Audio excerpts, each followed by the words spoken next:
Before we begin the story, let us know where you're watching from by leaving a comment below. If you enjoy this video, don't forget to like and subscribe. Have a wonderful day.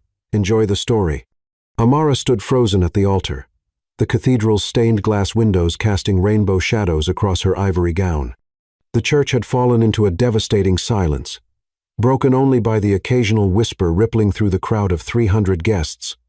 Her trembling hands clutched the bouquet of blush-colored peonies so tightly that water from the stems trickled down her wrists. "He's not coming," her sister Raven whispered, squeezing her arm. "Lucas texted.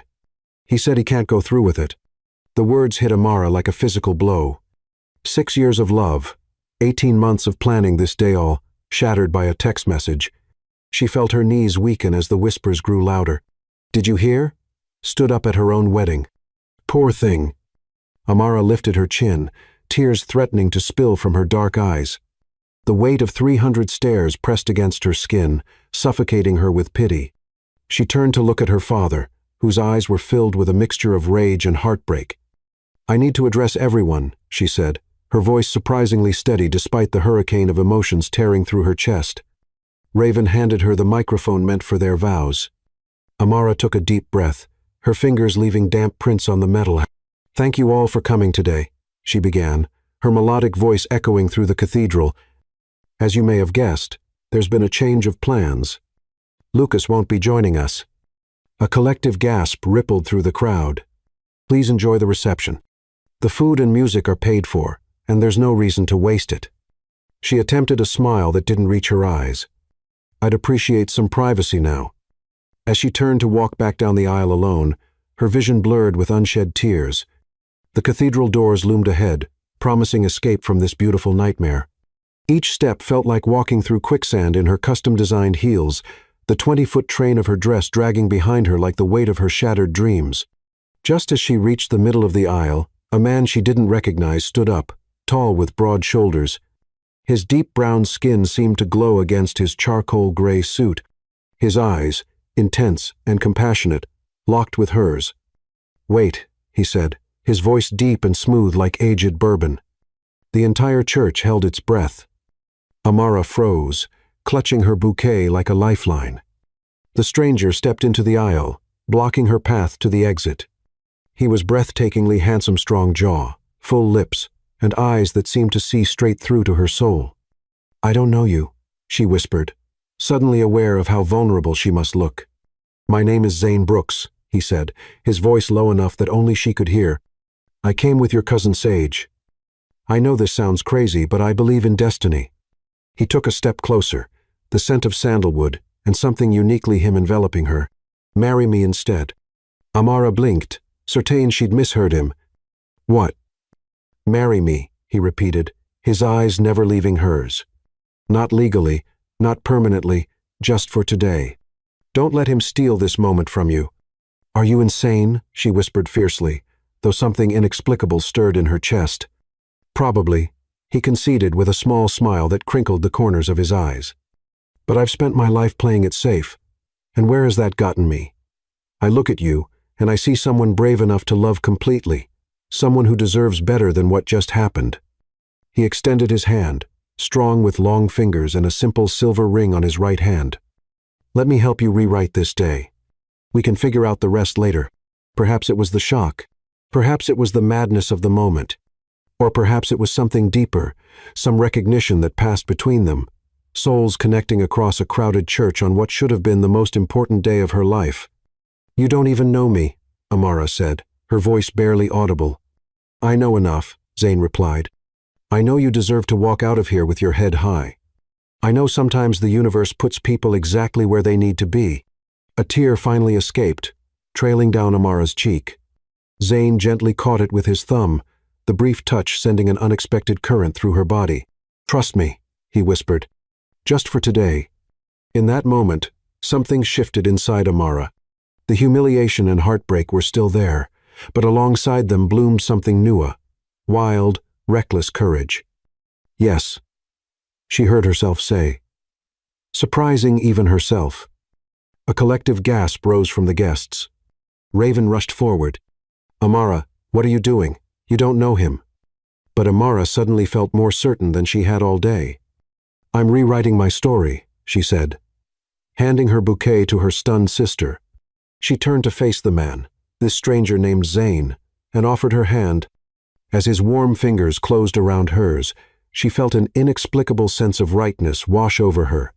"Pastor James," she called out to the bewildered officiant still standing at the altar, "I believe we still have a wedding to conduct." The next moments passed in a surreal blur. Whispers and exclamations rippled through the church as Amara walked back to the altar, this time with Zane by her side. Her father's face was a mask of confusion, her mother frozen in shock. "Are you absolutely certain?" Pastor James whispered when they reached him. Amara looked at Zane, at this beautiful stranger whose eyes promised shelter in the storm. "I'm sure." What followed was a ceremony unlike any the old cathedral had witnessed in its 100-year history. Pastor James, clearly baffled but professional, adapted the ceremony as best he could. When it came time for rings, Zane shocked her by producing a simple gold band from his pocket. "It was my grandmother's," he explained quietly. "I carry it for luck. Use it for now." The metal was warm against her skin as he slid it onto her finger. When Pastor James pronounced them husband and wife, Zane hesitated, clearly unsure how to proceed with the kiss. Amara surprised herself again by rising on her tiptoes and pressing her lips gently against his. What she didn't expect was the jolt of electricity that passed between them, or how his hand instinctively moved to the small of her back, steady and strong. The kiss lasted only seconds, but when they parted, both were breathing a little faster. Something had shifted between them, something neither had anticipated. "Congratulations," Pastor James said, still looking thoroughly confused. Zane offered his arm, and together they walked back down the aisle past rows of shocked faces. Amara caught glimpses of her bridesmaids' stunned expressions, her mother's frozen smile, her father's suspicious glare, but for the first time that day, she didn't feel the weight of their stares.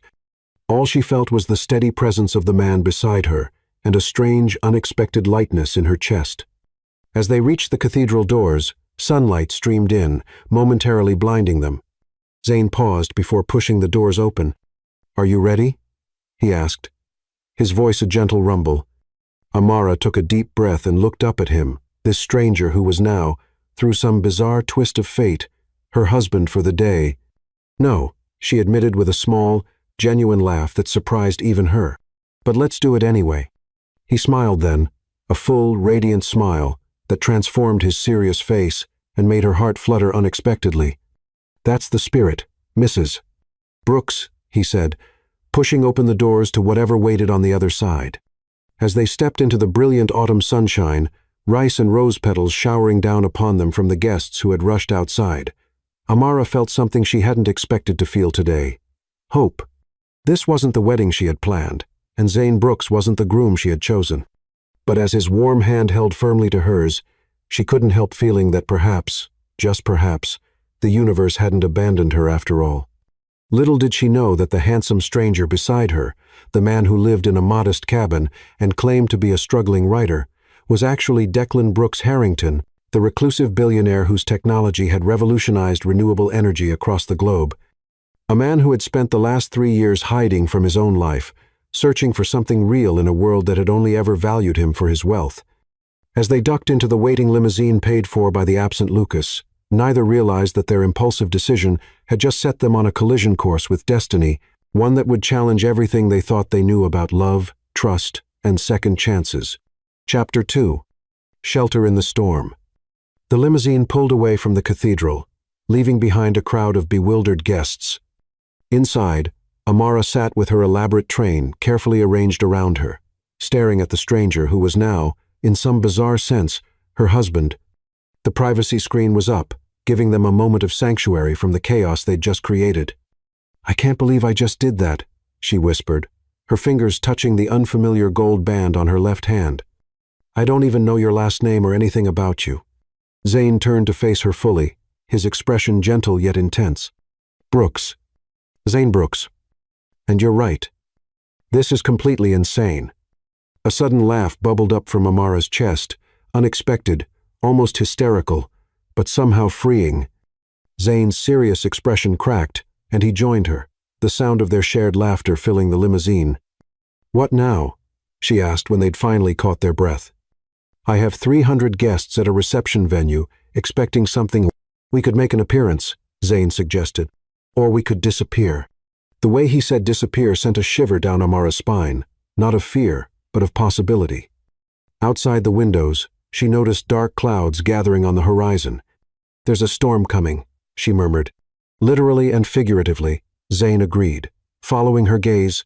"What do you want to do, Amara Valentine?" The way he said her name, like he was savoring each syllable, made something warm unfurl in her chest. "I want to disappear," she decided. "Just for tonight. I can't face all those pitying looks." She turned to him. "Where would we go?" "I have a place," he said, reaching for the intercom to speak to the driver. "A cabin by Lake Sapphire. It's about an hour from here." Amara raised an eyebrow. "You're asking me to go to a remote cabin with a man I just met?" Zayn's expression grew serious. "I promise you'll be safe. You can have your own room, your own space. I just thought you might want somewhere peaceful to process everything." He hesitated. "Or I can take you wherever you want to go." There was something in his Isan earnestness, a depth of feeling that made Amara believe him. Besides, after the madness of marrying a stranger at her own wedding, what was one more reckless decision? "The cabin sounds perfect," she said. 45 minutes later, the skies opened. Rain pounded against the limousine as it turned onto a winding gravel road lined with towering pines. Through the sheets of water, Amara caught glimpses of a vast, steel-gray lake, its surface churning with the storm. The limousine finally stopped before a cabin that was nothing like Amara had imagined. Rather than the rustic shack she'd envisioned, this was a gorgeous structure of glass and cedar, its broad windows facing the turbulent lake. Not ostentatious, but certainly not modest either. "You live here?" she asked as Zayn helped her gather her enormous dress. "Part-time," he replied. "It's where I come to write." They made a dash for the covered porch. Amara's elaborate gown instantly soaked despite Zayn's suit jacket held over her head. By the time they reached the door, they were both laughing again, water dripping from Zayn's dark curls onto his forehead. "Welcome to Lakeshore," he said, opening the door with an old-fashioned key. Inside, the cabin was warm and inviting, open concept with vaulted ceilings, a stone fireplace dominating one wall, and comfortable, understated furniture facing the dramatic view of the storm over the lake. Bookshelves lined every available wall, crammed with well-loved volumes. "It's beautiful," Amara breathed, leaving wet footprints on the polished hardwood floor. "Let me get you something to change into," Zayn said, disappearing down a hallway. Left alone, Amara wandered to the windows, watching lightning fork across the darkened sky. The woman reflected in the glass looked like a stranger her carefully styled hair, now falling in damp tendrils around her face, mascara slightly smudged beneath her eyes, wedding dress clinging to her curves. "Who are you?" she whispered to her reflection. "What are you doing here?" Zayn's voice called from behind her. He held out a soft-looking Henley shirt and flannel pajama pants. "These will be too big, but they're dry. Bathroom's through there." Amara accepted the clothes, their fingers brushing momentarily. "Thank you." For all of this, in the bathroom, she faced the monumental task of extracting herself from her wedding gown.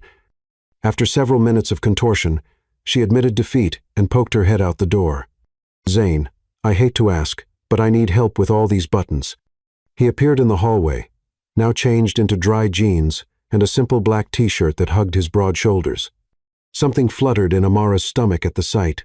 "Turn around," he said softly. Amara presented her back to him, gathering her now damp hair over one shoulder. She felt his presence behind her, warm and solid.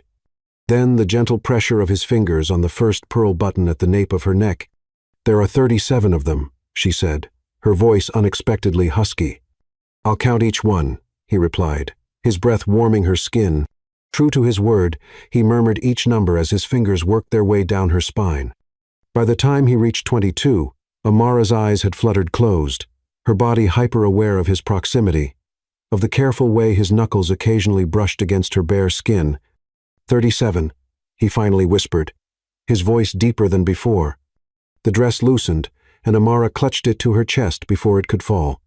Their eyes met in the bathroom mirror, hers wide and dark, his intense and unreadable "Thank you," she managed.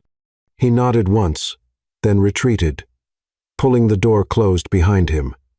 Alone again, Amara let out a shaky breath she hadn't realized she'd been holding. She stepped out of the puddle of ivory satin and laced $30,000 worth of broken dream sand into Zane's clothes, which smelled faintly of sandalwood and pine. When she emerged, the cabin had transformed. Candles flickered on every surface, casting a golden glow through the space. Outside, the storm had intensified, and with a distant crack of thunder, the lights flickered once, twice, then went out completely. "Perfect timing," Zane said from where he knelt by the fireplace, coaxing flames from kindling. "Power's out, but we've got fire, candles, and wine." He gestured to a bottle and 2 glasses on the coffee table. Amara curled up on one end of the sofa, tucking her bare feet beneath her. "So, Zane Brooks, tell me who I married today." He poured 2 glasses of deep red wine and handed one to her before settling at the opposite end of the sofa. In the firelight, his features were sculpted shadows and warm planes, devastatingly handsome, yet somehow vulnerable. "I'm 24. I grew up in Chicago. I write mostly environmental pieces for magazines. Some fiction when I can." Each fact was delivered simply, without embellishment. All technically true, though what Zane didn't mention was that the environmental pieces were actually policy papers that had shaped legislation across 3 continents, or that his fiction had won critical acclaim under a pseudonym. He didn't mention the billions in his accounts, or the technology company that bore his family name. "What made you come to my wedding?" Amara asked, sipping her wine. "And then do what you did?" Zane looked into the fire, considering. "Your cousin Sage and I know each other through mutual friends. When her date canceled, she invited me." He turned his intense gaze back to Amara. "As for the rest, I saw something in your eyes when you stood there, alone a fire that shouldn't be extinguished, a strength being tested." His honesty disarmed her. "I felt like I was drowning," she admitted. "But you weren't. You were breathing underwater." He leaned forward slightly. "Now it's your turn. Tell me who Amara Valentine is." Outside, thunder cracked directly overhead, making Amara jump and slosh wine over her fingers. Zane immediately reached out, catching her hand to steady the glass. His touch sent warmth spiraling up her arm. "Sorry," she laughed nervously, setting down her glass. "Storms make me jumpy." "We don't have to talk," Zane said, still holding her hand. "We can just be." Something about the way he said it without expectation, without pressure made Amara's eyes fill with tears. All day, people had wanted things from her. Strength, composure, decisions. Zane was simply offering presence. "I'm a music therapist," she said, surprising herself by not pulling her hand away. "I work with trauma survivors, using music to help them process and heal. I was supposed to leave tomorrow for a 2-week honeymoon in Bali." "You still could go," Zane suggested. "Might be good to get away." Amara shook her head. Those reservations were in Lucas's name, his credit card. She looked down at their joined hands. "Besides, I don't think I want any reminders of what was supposed to be." Another crack of thunder, and the cabin plunged into deeper darkness as several candles guttered out.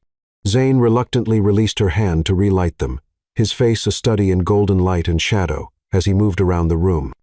"What about music?" he asked, returning to the sofa, sitting slightly closer than before. "Do you play, or just work with it therapeutically?" "Both," Amara replied, warming to the subject she loved most. "Piano primarily, some guitar. Music has always been my sanctuary." "Mine too," Zane said softly. "My mother played before she died." The simple statement held volumes of unspoken grief. Without thinking, Amara reached for his hand this time, her smaller fingers entwining with his. "I'm sorry," she said. Their eyes met in the flickering light, and something passed between them: recognition, connection, possibility. Outside, the storm raged on, but within the cabin, a different kind of electricity charged the air. "This is crazy," Amara whispered, not specifying whether she meant their impromptu marriage, this moment, or the undeniable pull she felt toward him. "Completely," Zane agreed, his gaze dropping to her lips for just a moment. Neither moved away. The fire crackled. Rain lashed against the windows, And in that stolen moment, sheltered from the storm outside and the storms of their own lives, two strangers who had impulsively bound themselves together began to wonder if perhaps the universe hadn't made a mistake after all. Zane's free hand rose slowly, giving her every chance to pull away, and gently brushed a damp curl from her cheek. His touch lingered, feather light against her skin. "Amara," he said, her name a question and a prayer. Their first real kiss knot, the perfunctory one at the altar, was as inevitable as the tide meeting the shore. Amara leaned in just as Zane did, their lips meeting in the middle, tentative at first, then with growing certainty. His hand cradled her face, thumb tracing her cheekbone as though memorizing its curve. Her fingers tightened around his, anchoring herself as the world seemed to tilt beneath her. The kiss deepened. Amara's free hand finding its way to Zane's chest, feeling the strong, rapid beat of his heart beneath her palm. When they finally parted, both were breathing unevenly, eyes wide with surprise at the intensity of what had passed between them. "I wasn't planning that," Zane admitted, his voice rough. "Neither was I," Amara replied, her lips still tingling. "But I'm not sorry." A smile, genuine and unguarded, transformed Zane's serious face. "Neither am I." Outside, the storm continued to rage, but inside the cabin by the lake, something new had taken root, fragile and unexpected, yet undeniably real. Neither Amara nor Zane knew what the morning would bring, what complications awaited them in the light of day. But for now, in the sanctuary they'd created, the present moment was enough. Chapter 3. Hidden Truths. Morning light filtered through the cabin windows, painting golden stripes across Amara's face. She stirred, momentarily disoriented by the unfamiliar surroundings before the events of the previous day came rushing back. The wedding, the abandonment. Zane. She sat up on the sofa where she had eventually fallen asleep after hours of conversation, punctuated by increasingly passionate kisses. Zane had insisted she take his bed, but Amara had refused, unwilling to displace him further after all he'd done. Now a soft blanket she didn't remember having covered her, and the scent of coffee perfumed the air. "Good morning." Zane's deep voice came from the kitchen area. He stood at the counter, 2 mugs in hand, looking unfairly handsome in the morning light. His curls were tousled from sleep, and he wore a fresh t-shirt that stretched across his broad shoulders. "You're still here," Amara said, then immediately felt foolish. Of course he was here. It was his cabin. Where else would I be? He approached, offering a steaming mug. "I wasn't sure how you take it." "Black is fine," she said, accepting the coffee, careful not to let their fingers touch. In the sobering light of day, she felt suddenly shy about the intimacy they'd shared the night before. Zane settled into an armchair across from her, giving her space. "How are you feeling?" Amara considered the question, taking a sip of the surprisingly excellent coffee. "Like I'm in someone else's life," she admitted. "Everything that happened yesterday feels surreal." "Understandable." Zane's gaze was steady, patient. "What would help you feel grounded?" The question surprised her, thoughtful in a way few people had ever been with her. Most people, including Lucas, always seemed to want something from her time, her energy, her care. Zane simply offered presence. "I should probably check my phone," she sighed. "Face reality. It's charging in the kitchen." Power came back around dry. Null am. Amara nodded her thanks and padded to the kitchen, Zane's oversized clothes dragging beneath her feet. Her phone, plugged in beside a sleek laptop she hadn't noticed the night before, showed 97 missed calls and hundreds of texts. "Oh God." She groaned, scrolling through the notifications. Most were from her mother, Raven, and friends, expressing varying degrees of shock, concern, and, in her mother's case, outrage. But it was the text from Lucas that made her blood run cold. "What have you done? Who is this guy?" "I was just late." "Just late?" she whispered incredulously. "By an hour and a half?" She felt Zane's presence behind her before she saw him, a warmth that somehow steadied her racing heart. "Bad news?" he asked quietly. "Lucas claims he was just late, not that he wasn't coming at all." She turned to face Zane, suddenly aware of how close they were standing. Why would Raven say he wasn't coming if that wasn't true? Zane's expression darkened. Would you like me to find out? There was something in his tone, a quiet authority, a certainty that he could get answers if he wanted them, that caught Amara's attention. But before she could respond, her phone rang in her hand. Raven. I should take this, she said. Zane nodded and moved away, giving her privacy. I'll make breakfast.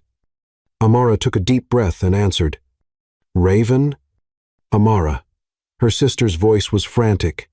Where are you? Are you okay? Everyone's losing their minds. Who is that man? The questions came rapid fire, giving Amara no chance to answer. Raven, slow down. I'm fine. I'm safe. But where are you? Mom is about to call the police. I'm at Zane's cabin by Lake Sapphire. Amara watched as Zane moved efficiently around the kitchen, cracking eggs into a bowl. And please don't call the police. This was my choice. Your choice, Amara? You married a total stranger after Lucas. After Lucas what? Amara interrupted. You told me he texted that he wasn't coming. A pause. That's what he said. Yet now he's claiming he was just late. Another, longer pause. I might have paraphrased. His actual text said he was having second thoughts and needed time, but he was on his way. I thought it was kinder to just tell you he wasn't coming at all. Amara felt her temper flare. So I'd move on faster with the first stranger who offered. I was trying to protect you. Raven's voice cracked. He's been texting that woman again. Amara. Chloe, from his office. I saw the messages when he asked me to check his phone for the florist's number last week. He's been having an affair. The news hit Amara like a physical blow. She sank onto a kitchen stool, suddenly grateful for the solid countertop beneath her elbows. Why didn't you tell me? She whispered. I tried the night before the rehearsal dinner. But you were so happy, so excited. You said whatever I had to say could wait until after the honeymoon. Fragments of memory came back to Amara. Raven trying to talk to her, Amara brushing her off, too caught up in final wedding details to pay attention. I'm so sorry, Amara, Raven continued, her voice small. I thought I was doing the right thing yesterday. When he texted about having doubts, about Chloe maybe coming to the church, I just couldn't let him hurt you like that in front of everyone. Amara closed her eyes, processing. So instead, I married a man I'd never met. Are you okay? Has he hurt you? No, Amara said firmly, glancing at Zane, who was studiously pretending not to listen while he cooked. He's been nothing but kind. Mom wants you to come home. We can sort everything out. Get the marriage annulled. I need time, Raven, to think. Amara ran a hand through her tangled curls. Tell Mom I'm safe, and I'll call her later. Okay. After extracting a promise from her sister not to share her location with anyone else, Amara ended the call and set the phone down with shaking hands. Everything all right? Zane asked, sliding a plate of fluffy scrambled eggs and toast in front of her. Not remotely, Amara sighed, then recounted what Raven had told her. Zane listened without interruption, his expression growing increasingly troubled. When she finished, he reached out slowly, giving her time to pull away, and covered her hand with his. I'm sorry, he said simply. No one deserves that kind of betrayal. His touch anchored her, warm and steady. The irony is, if Raven had just told me about the affair when she found out, none of this would have happened. She stared down at the gold band still on her finger. I wouldn't have married Lucas. Or you. Zane withdrew his hand, something flickering in his eyes before his expression became carefully neutral. Do you regret it? What happened yesterday? The question hung between them, weighted with implications. Amara considered it honestly. I should, she finally said. It was impulsive and crazy, and potentially a legal nightmare. She looked up, meeting his gaze directly. But I don't regret it. Something like relief softened Zane's features. Neither do I. They ate in companionable silence for a while, the morning sun strengthening outside the windows, turning the lake into a mirror of dancing light. What would you like to do today? Zane asked as he cleared their plates, declining Amara's offer to help. She considered, I need some clothes that aren't wedding-related or borrowed, and I should probably get my things from the apartment I shared with Lucas. Zane nodded. I can take you, or lend you my car if you'd prefer to go alone.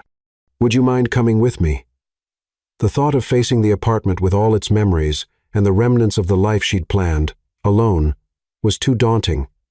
Of course, an hour later, freshly showered and wearing her wedding day lingerie beneath Zane's clothes, a fact that made her acutely aware of her body whenever his gaze landed on her, Amara sat beside him in a modest but well-maintained Volvo, headed toward the city.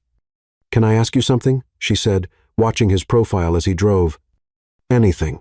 Why do you have a woman's ring in your pocket? The one you gave me yesterday." Zane's hands tightened imperceptibly on the steering wheel. "It was my grandmother's," he said, "like I told you.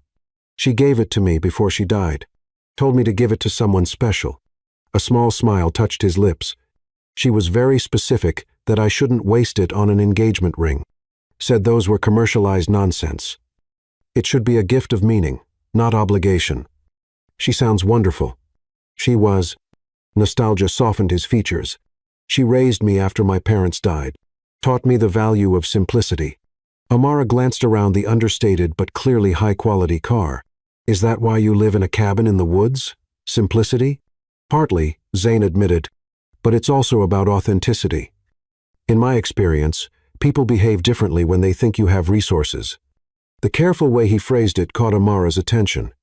"And do you have resources?" Zane's smile turned enigmatic. "I have enough. For what matters."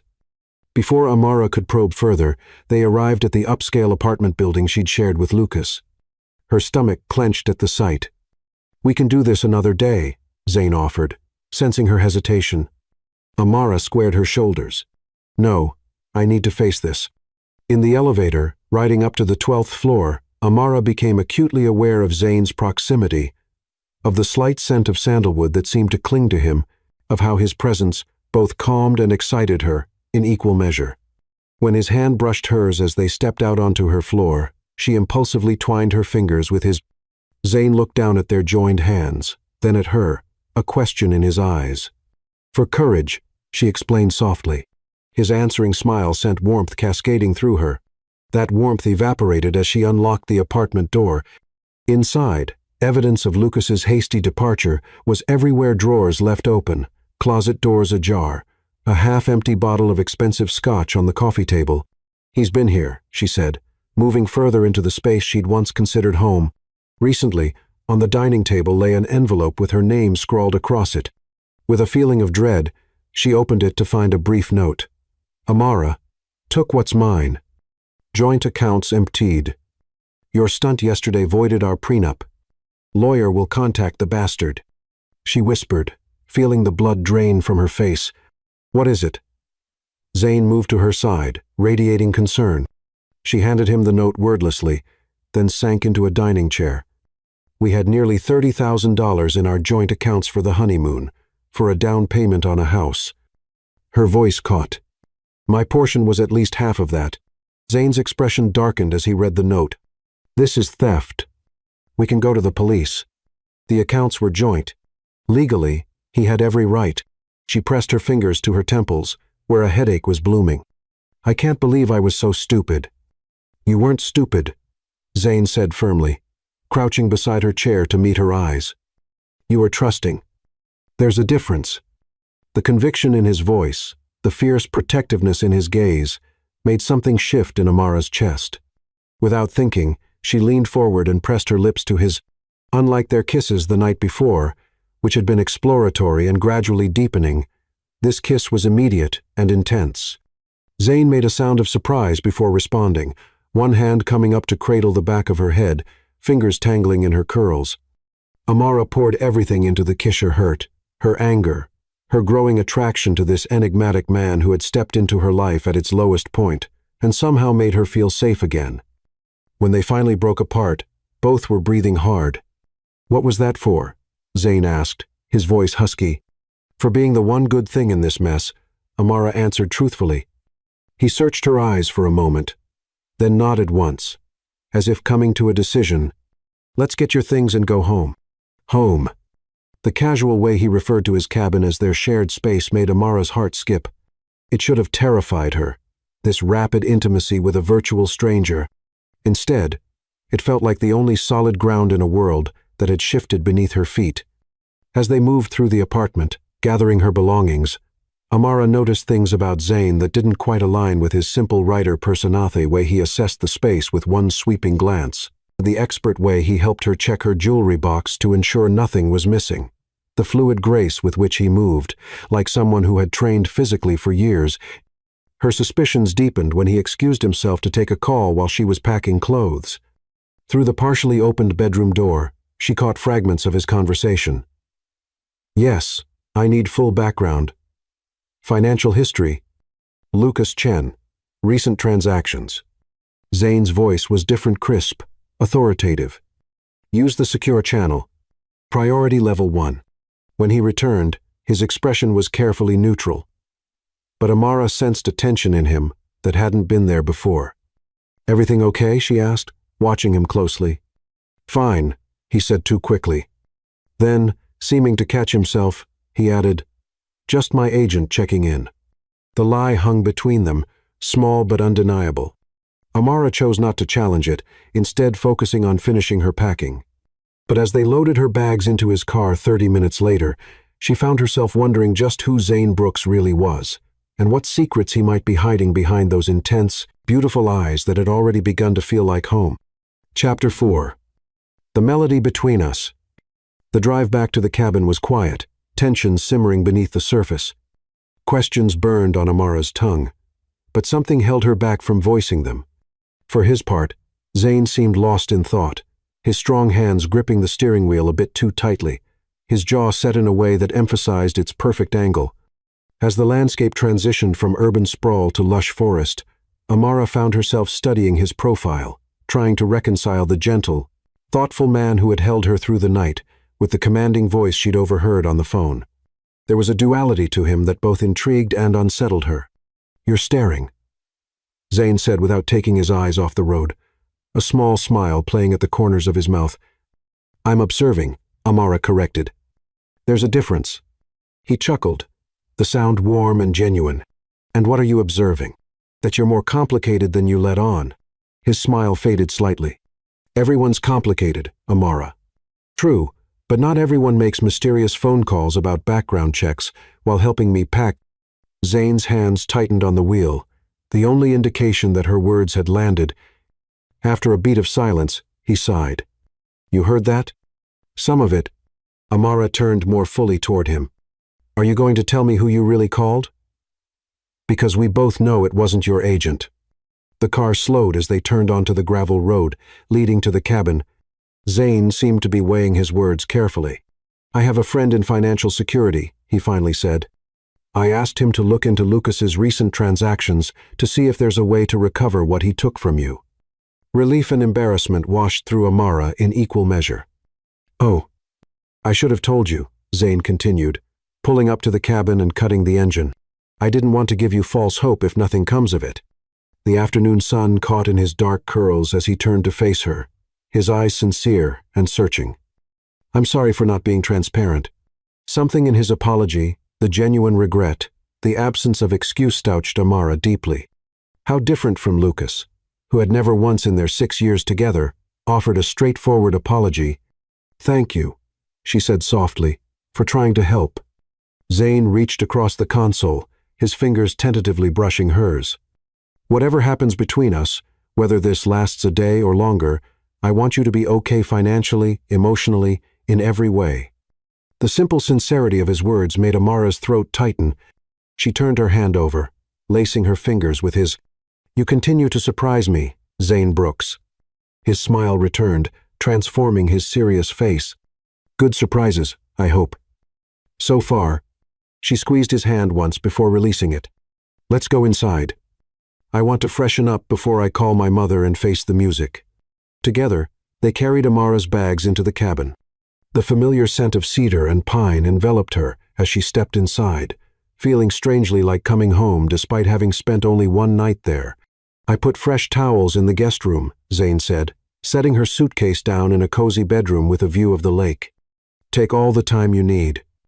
After a hot shower and a change into her own cloth-simple black leggings and an oversized emerald sweater, Amara felt more like herself than she had since the wedding disaster. She found Zayn in the kitchen, preparing a late lunch. "Something smells amazing," she said, perching on a bar stool. "Just a simple pasta," he replied, stirring a sauce that looked anything but simple. "How are you feeling?" "Better." She watched as he moved with practiced ease around the kitchen. "You cook often?" "It relaxes me." He offered a spoonful of sauce for her to taste. "Too much pepper?" Amara accepted the taste, the rich flavors exploding on her tongue. "It's perfect," she said, licking her lips. Zane's eyes darkened as they followed the movement, and the air between them suddenly charged with awareness. He cleared his throat and turned back to the stove. "I, noticed your suitcase was pretty heavy for just clothes," he said, clearly trying to lighten the mood. "What else did you bring?" Amara smiled, allowing the moment to pass. "My digital keyboard. I couldn't leave it behind. It was a gift from my grandmother when I graduated music therapy school." "You're welcome to set it up here," Zane offered, serving their pasta into elegant bowls. "There's plenty of space." They ate at the small breakfast nook, the conversation flowing easily between them. Amara found herself sharing stories about her work, about the profound moments when music unlocked something in her traumatized clients, allowing healing to begin. Zane listened with genuine interest, asking thoughtful questions that showed he was truly engaged. "What about you?" she asked as they cleared the dishes together. "What do you write about?" A shadow passed across his face, there and gone so quickly she almost missed it. "Environmental issues, mostly the impact of corporate policies on natural resources. Not exactly the stuff of riveting dinner conversation." "I disagree," Amara countered it. "The planet's well-being should be everyone's dinner conversation." Zane's smile returned, warming his eyes. "A woman after my own heart." The phrase hung between them, laden with implications neither was quite ready to address. Amara turned away, suddenly shy. "I should call my mother before she really does send the police after us." "Use the deck if you want privacy," Zane suggested, nodding toward the sliding glass doors. "The lake is particularly beautiful this time of day." The call with her mother went about as well as Amara, expected a mixture of frantic concern, anger, and demands that she return home immediately. Amara held firm, explaining that she needed space and time to process everything, promising to visit in a few days. By the time she ended the call, the sun was beginning to set, painting the lake in shades of copper and gold. She found Zane in the living room, stoking a small fire against the evening chill. He had changed into dark jeans and a soft Henley that emphasized the breadth of his shoulders. Something about seeing him in this domestic setting, firelight playing across his features, made her heart beat faster. "How did it go?" he asked, straightening. "About as expected. She thinks I've lost my mind, but she's decided not to report me as a missing person. So that's progress." Zane smiled. "Small victories."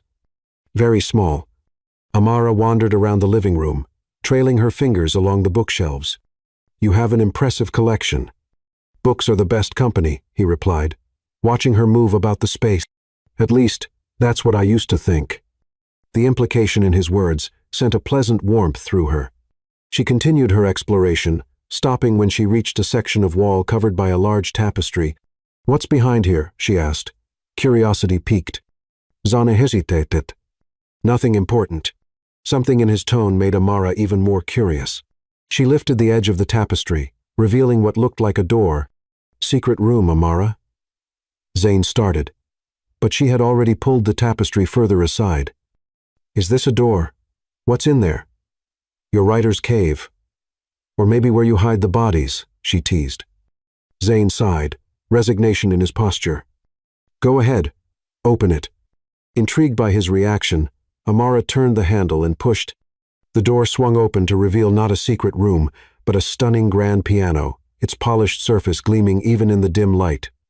"Oh," she breathed, stepping inside what was clearly a small music room. "Zane, it's beautiful." He followed her in, reaching past her to turn on a lamp. The soft light revealed a Steinway concert grand, meticulously maintained, surrounded by acoustic paneling. "You play?" she asked, running her fingers reverently along the edge of the instrument. "Not really." His voice was tight with what sounded like pain. "My mother did." This was hers. Understanding dawned. "The one who died?" Zane nodded, his expression carefully neutral. I keep it maintained, but I haven't heard it played in years. May I?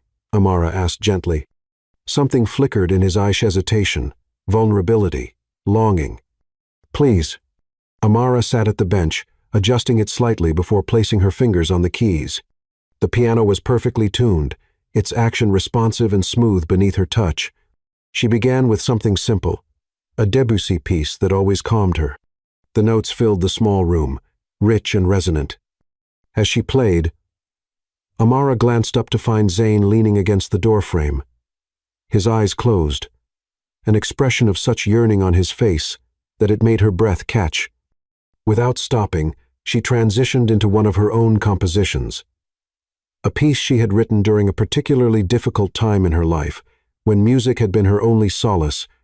The melody was haunting, speaking of loss but also of hope, of finding beauty amidst pain. When the final notes faded, Zayn opened his eyes. To her shock, they glistened with unshed tears. That was, he began, then shook his head, apparently unable to find the words. One of my compositions, Amara said softly. It's called After the Storm. It's extraordinary, Zayn whispered. You're extraordinary. The naked emotion in his voice made something unfurl in Amara's chest, a flower opening to the sun after a long winter. She rose from the bench and moved toward him, drawn by a force she didn't want to resist. When they were just inches apart, she reached up and touched his face, her fingers tracing the strong line of his jaw. Thank you for sharing this with me. I know it wasn't easy. Zayn caught her hand, pressing a kiss to her palm that sent shivers racing up her arm. Nothing about you is easy, Amara Valentine, he murmured against her skin. You tear down my carefully constructed walls like they're made of paper. Is that a bad thing? She whispered, her free hand coming to rest on his chest, feeling the strong, rapid beat of his heart. Terrifying, he admitted, his eyes never leaving hers, and exhilarating. Their lips met in a kiss unlike any they had shared before, not tentative like their first, not desperate like at the apartment, but deep and searching, as if they were both seeking answers to questions they hadn't yet voiced. Zayn's arms encircled her, drawing her closer until there was no space between them. Amara felt herself melting into him, her body recognizing something. Her mind was just beginning to understand that whatever this was between them, it was rare and precious and worth exploring. When they finally broke apart, both breathless, the decision had already been made in the spaces between heartbeats. In the way their eyes spoke volumes their lips had yet to form. Amara. Zayn breathed her name like a prayer. Are you sure? In answer, she took his hand and led him from the music room, through the living room with its crackling fire, down the hallway to his bedroom, a space she had glimpsed but not entered the night before. Under the silvery light of the moon streaming through the windows, they undressed each other slowly, reverently, each touch an exploration, each kiss a discovery. When they finally came together on his bed, skin against skin, Amara felt as though she had been waiting for this moment her entire life, without knowing it. Zayn worshipped her body with a devotion that brought tears to her eyes, his hands and lips mapping every curve, every sensitive spot. When he finally joined his body with hers, Amara gasped at the perfect rightness of it, at how completely they fit together. They moved as one, finding a rhythm as natural as breathing, as inevitable as the tide. And when passion crested and broke over them in waves of pleasure, Amara cried out his name, feeling something fundamental shift within her, a realignment of her heart's true north. Afterward, as they lay tangled in each other's arms, sweat cooling on their skin, Zayn pressed a kiss to her forehead. I wasn't expecting you, he whispered into the darkness. In my life, in my heart. Amara lifted her head to look at him, finding his eyes vulnerable and open in a way they hadn't been before. I wasn't expecting any of this, she admitted. But I'm not sorry it happened. Neither am I. His fingers traced lazy patterns on her bare back. Though there are things about me you should know. Amara pressed a finger to his lips. Tomorrow. For tonight, let's just be Zayn and Amara. Nothing more, nothing less. He kissed her fingertip, then drew her closer. I can do that. As Amara drifted toward sleep in the shelter of Zayn's strong arms, she realized with perfect clarity that whatever happened next, whatever secrets Zayn was keeping, whatever complications awaited them in the morning, Something profound and irreversible had happened between them. A connection had formed, deep and abiding, like the roots of ancient trees intertwining beneath the soil. And for the first time since being abandoned at the altar just 2 days ago, Amara felt not just consoled, not just distracted, but truly, completely alive. Chapter 5. The Ex returns. Morning sunlight streamed through the windows, painting golden patterns across the tangled sheets. Amara awoke slowly, her body pleasantly sore in ways that brought a smile to her lips before she even opened her eyes. The memory of the night before Zane's hands on her skin, his lips tracing fire down her body, the way he'd whispered her name as they moved together sent a delicious shiver through her. But the space beside her was empty. She sat up, clutching the sheet to her chest, momentarily disoriented. Had he regretted their night together? Had it all been too much too soon? The sound of a shower running calmed her racing thoughts. Of course, he was just bathing. Amara sank back against the pillows, inhaling his scent on the sheets, allowing herself a moment to process the whirlwind of the past 3 days. From abandoned bride to passionate lover in 72 hours, if someone had told her this would be her life a week ago, she would have laughed in disbelief. Yet somehow, lying in Zane's bed, surrounded by evidence of their passion, felt more right than anything had in a very long time. The shower stopped.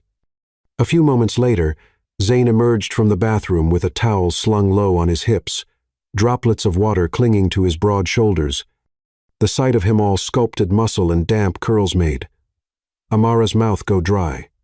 "You're awake," he said, his voice morning rough, in a way that sent heat pooling low in her belly. "I was hoping to surprise you with breakfast in bed." "This is a pretty good surprise, too," Amara replied, unabashedly admiring him. A slow smile spread across Zane's face as he recognized the desire in her eyes. "See something you like?" "Definitely." Amara let the sheet fall slightly, revealing the curve of her breast. In 2 strides, Zane was at the bedside. He leaned down, bracing his hands on either side of her, and captured her lips in a kiss that started gentle but quickly blazed into something more urgent. Amara reached up, her fingers threading through his damp hair, pulling him closer. "You're dangerous," he murmured against her lips. "I had plans today." "What kind of plans?" She nipped playfully at his lower lip. "Responsible ones." He groaned as her hand trailed down his chest toward the towel. "That involved actually leaving this bed." "Overrated," Amara whispered, tugging the towel loose and drawing him down to her. Their lovemaking was different from the night before, playful and urgent, where it had been tender and exploratory. Afterward, they lay tangled together, breathless and laughing. "I think you've thoroughly derailed my morning," Zane said, pressing a kiss to her temple. "Worth it?" Amara asked, tracing lazy patterns on his chest. "Absolutely." He caught her hand, bringing it to his lips. "But we should probably eat something. Human bodies need fuel, especially after—" He raised an eyebrow suggestively. "Are you offering to cook for me, Zane Brooks?" "I'm offering to worship you in every way I know how, Amara Valentine," he replied, his tone light, but his eyes serious in a way that made her heart skip. "Food is just one of them." As Zane prepared breakfast, wearing only pajama pants that hung low on his hips, Amara called her sister from the deck, dressed in one of Zane's shirts that fell to mid-thigh. Raven was relieved to hear from her, though still bewildered by the situation. "So, you're just staying with him? This stranger you married?" Raven asked, her voice pitched with concern. "He's not a stranger anymore," Amara replied, watching through the glass doors as Zane moved around the kitchen. "We've gotten to know each other quite well." The silence on the other end spoke volumes. "Amara, please tell me you're being careful, both emotionally and otherwise." "I'm a grown woman, Raven. I know what I'm doing." "Do you? 3 days ago, you were about to marry Lucas. Now you're with someone completely different. I'm worried about you." Amara sighed, recognizing the genuine concern in her sister's voice. "I understand why you're worried. This isn't like me, but Raven, there's something about Zane, something real and deep, and I can't explain it. I just need time to explore what this is." "Okay," Raven conceded. "But promise you'll meet me for coffee tomorrow in the city. I miss you. And Mom is driving me crazy with questions." "Promisey." As Amara ended the call, Zane appeared with 2 steaming mugs. "Everything okay?" he asked, handing her one. Just my sister being protective. Amara took a sip of the perfect coffee. He'd remembered exactly how she liked it. I promised to meet her in the city tomorrow. I'll drive you, Zayn offered immediately. Thank you. She reached for his free hand. For everything. His eyes softened as he brought her fingers to his lips. You make it easy to want to take care of you, Amara, though I suspect you're perfectly capable of taking care of yourself. I am, she agreed. But it's nice not to have to sometimes. After breakfast, Amara set up her digital keyboard in the main room, near enough to the piano room that both instruments could be played without moving equipment. As her fingers danced across the keys, working on a new composition inspired by the tumultuous events of recent days, she watched Zayn through the open door, sitting on the cabin's front steps with his laptop. He was so handsome it almost hurt to look at him, the strong line of his back, the way the sunlight caught in his curls. But it was more than his physical beauty that drew her. It was the way he listened when she spoke, truly listened, the way his eyes crinkled at the corners when he smiled, the way he made her feel both protected and free at the same time. Later, as afternoon faded toward evening, they walked along the lakeshore hand in hand, talking about everything and nothing. Amara found herself sharing dreams she'd never voiced to Lukash, her desire to compose a full symphony someday, her hope of opening a music therapy center for underprivileged children. You could do it, Zayn said, his conviction unwavering. You have the talent and the heart for it. It takes more than talent and heart, Amara sighed. It takes money, which I'm a bit short on at the moment, thanks to Lucas. Zayn stopped walking, turning to face her fully. Money is just a tool, Amara. The right person with the right vision can always find it. Something in his Tonia's certainty beyond what a struggling environmental writer should possess tickled at the back of her mind. But before she could pursue it, Zayn pulled her into his arms, his lips finding hers in a kiss that drove all questions from her thoughts. That evening, after they'd made dinner together, moving around the kitchen in perfect synchronicity as though they'd done it 1,000 times, Zayn's phone rang. He glanced at the screen, his expression darkening. I need to take this, he said, stepping out onto the deck. Through the glass doors, Amara could see his posture change, becoming straighter, more commanding. His face transformed into something harder, more remote than she'd ever seen. This wasn't Zayn, the gentle, passionate lover. This was someone else, entirely. When he returned, that unfamiliar hardness lingered in his eyes for a moment before softening as they landed on her. Everything okay? She asked, studying him. Just work, he said too casually. My editor needs some revisions on an article. The lie hung between them, subtle but unmistakable. Amara chose not to challenge it directly. Must be some serious revisions to put that look on your face. Zayn hesitated, clearly weighing how much to share. The truth is, I've been working on an investigative piece about corporate corruption in water rights. It's complicated. Not the whole truth, Amara suspected, but not entirely a lie either. Sounds important. It is. He moved to her, cupping her face in his hands. But not as important as this, as us. His kiss was different this time, urgent, almost desperate, as though he was trying to convey something words couldn't express. Amara responded in kind, her hands slipping beneath his shirt, needing the feel of his skin against hers. They made love on the living room sofa, bathed in firelight, with a wild intensity that left them both trembling. Afterward, as Amara lay curled against him, she couldn't shake the feeling that something had shifted, that Zayn was holding something back, something that troubled him deeply. Zayn, she whispered against his chest. His fingers played idly with her curls. Whatever it is that's bothering you, you can tell me. He was silent for so long that Amara thought he might not answer. Finally, he sighed, his chest rising and falling beneath her cheek. There are things about my life, about who I am, that I haven't told you, he admitted, his voice low. Things that might change how you see me. Amara propped herself up on her elbow to look at him. Try me. The vulnerability in his eyes nearly broke her heart. I will. Tomorrow. I promise. Okay. She sealed the promise with a kiss. Tomorrow. Morning brought another perfect day, sunlight dancing on the lake's surface.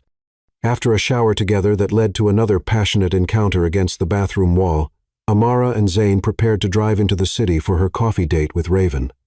as Zane loaded Amara's keyboard into the car, wanted to show Raven the new composition she'd been working. On his phone rang again. This time, the call was brief, but when he returned to her, his expression was grim. "What is it?" Amara asked, immediately concerned. "That was my contact in financial security," Zane said carefully. "The one looking into Lucas's accounts." Amara's heart skipped. "Did he find something?" "Yes. The money Lucas took from your joint account, she used it to place a down payment on a condo in the city." "Wait, he bought property just days after leaving me at the altar?" Amara felt her temper flare. "With my money?" "With your money," Zane confirmed, his own anger evident in the tight line of his jaw. In both his and Chloe's names, the betrayal stung all over again, sharp and fresh. "That bastard. My contact is building a case with the right documentation. We can prove that portion of the funds was clearly yours, especially if you have records of deposits." "I have everything," Amara said, determination replacing her anger.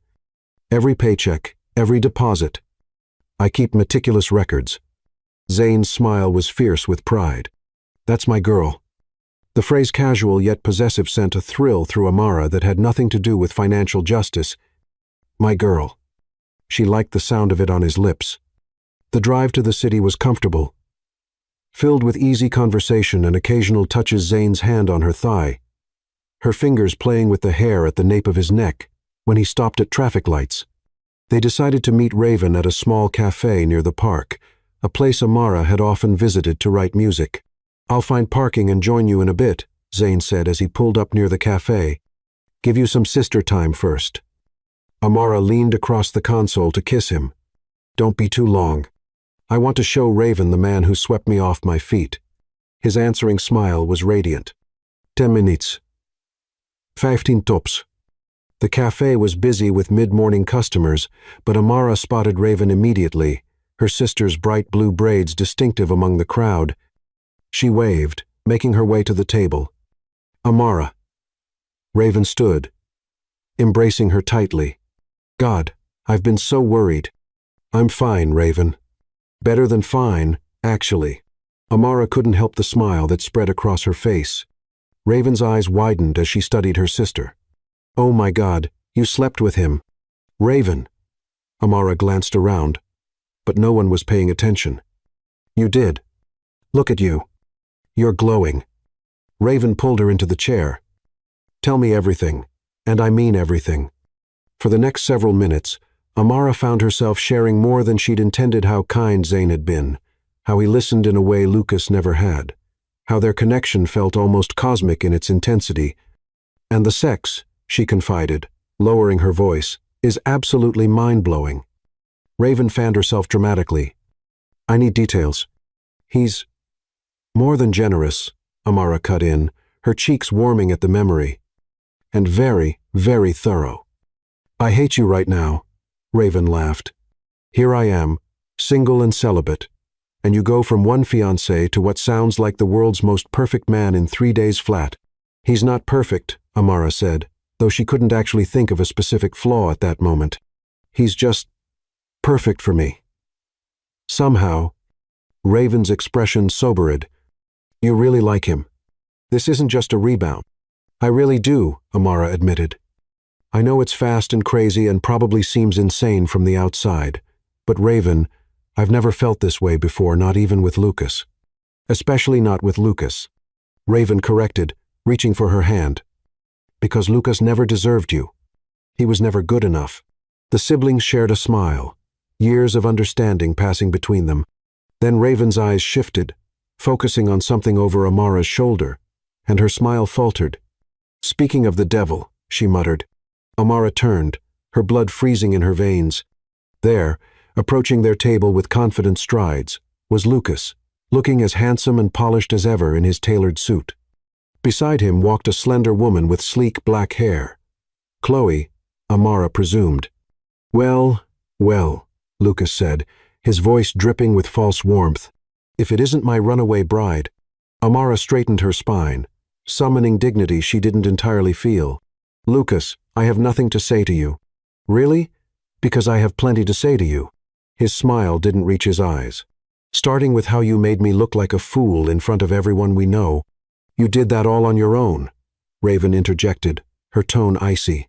Lucas ignored her, his focus entirely on Amara. Who was he? That man you married? Some actor you hired to save face? None of your business, Amara replied evenly, though her heart raced painfully in her chest. It became my business when you publicly humiliated me. Lucas hissed, his pleasant facade cracking. When you threw away 6 years for some theatrical stunt. Chloe tugged at his arm. Lucas, let's go. This isn't worth it. Oh, it's worth it, he countered, shaking her off. I want to know what kind of desperate loser agrees to marry someone he's never met. That would be me, came a deep voice from behind him. Zane stood there, his presence commanding attention instantly. In the city, dressed in dark jeans and a simple but clearly expensive shirt, he looked different, somehow more polished, more imposing. His eyes, fixed on Lucas, held a dangerous glint. And who might you be? Lucas asked, clearly caught off guard by Zane's confident demeanor. Zane Brooks, Amara's husband. He moved to stand beside Amara, his hand coming to rest protectively on her shoulder. You must be the man foolish enough to let her go. The tension between the two men was palpable, crackling in the air like electricity before a storm. Lucas recovered quickly, his expression morphing into one of smug assessment. So, you're the knight in shining armor, he said, looking Zane up and down. Tell me, what kind of man marries a complete stranger? A desperate one, or perhaps... His eyes caught on Zane's wrist, where an elegant watch gleamed, one with ulterior motives. Amara followed his gaze, noticing for the first time the timepiece Zane wore something she hadn't seen before, clearly expensive, possibly very expensive. Zane subtly shifted his arm, as though aware of her scrutiny. The kind of man who recognizes value when he sees it, Zane replied coolly. Unlike some. Lucas' eyes narrowed. Nice watch for a watt, was it? Amara told everyone, a struggling writer. That looks like a limited edition Patek Philippe. $40,000 at least. Amara felt as though the floor was tilting beneath her. $40,000 for a watch? You seem very interested in my possessions, Zane said, his voice dangerously soft. Perhaps because you've been helping yourself to Amara's. Lucas's confident smile faltered. I don't know what you're talking about. I think you do.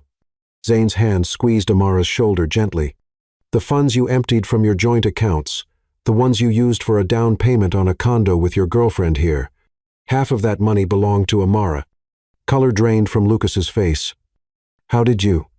Let's just say I have resources, Zane interrupted, a cold smile playing at his lips. And I'm more than happy to use them to make sure Amara gets what's rightfully hers. Something shifted in Lucas's expression, uncertainty, replacing arrogance. Who are you, really? He demanded of Zane. Someone you don't want as an enemy, Zane replied simply.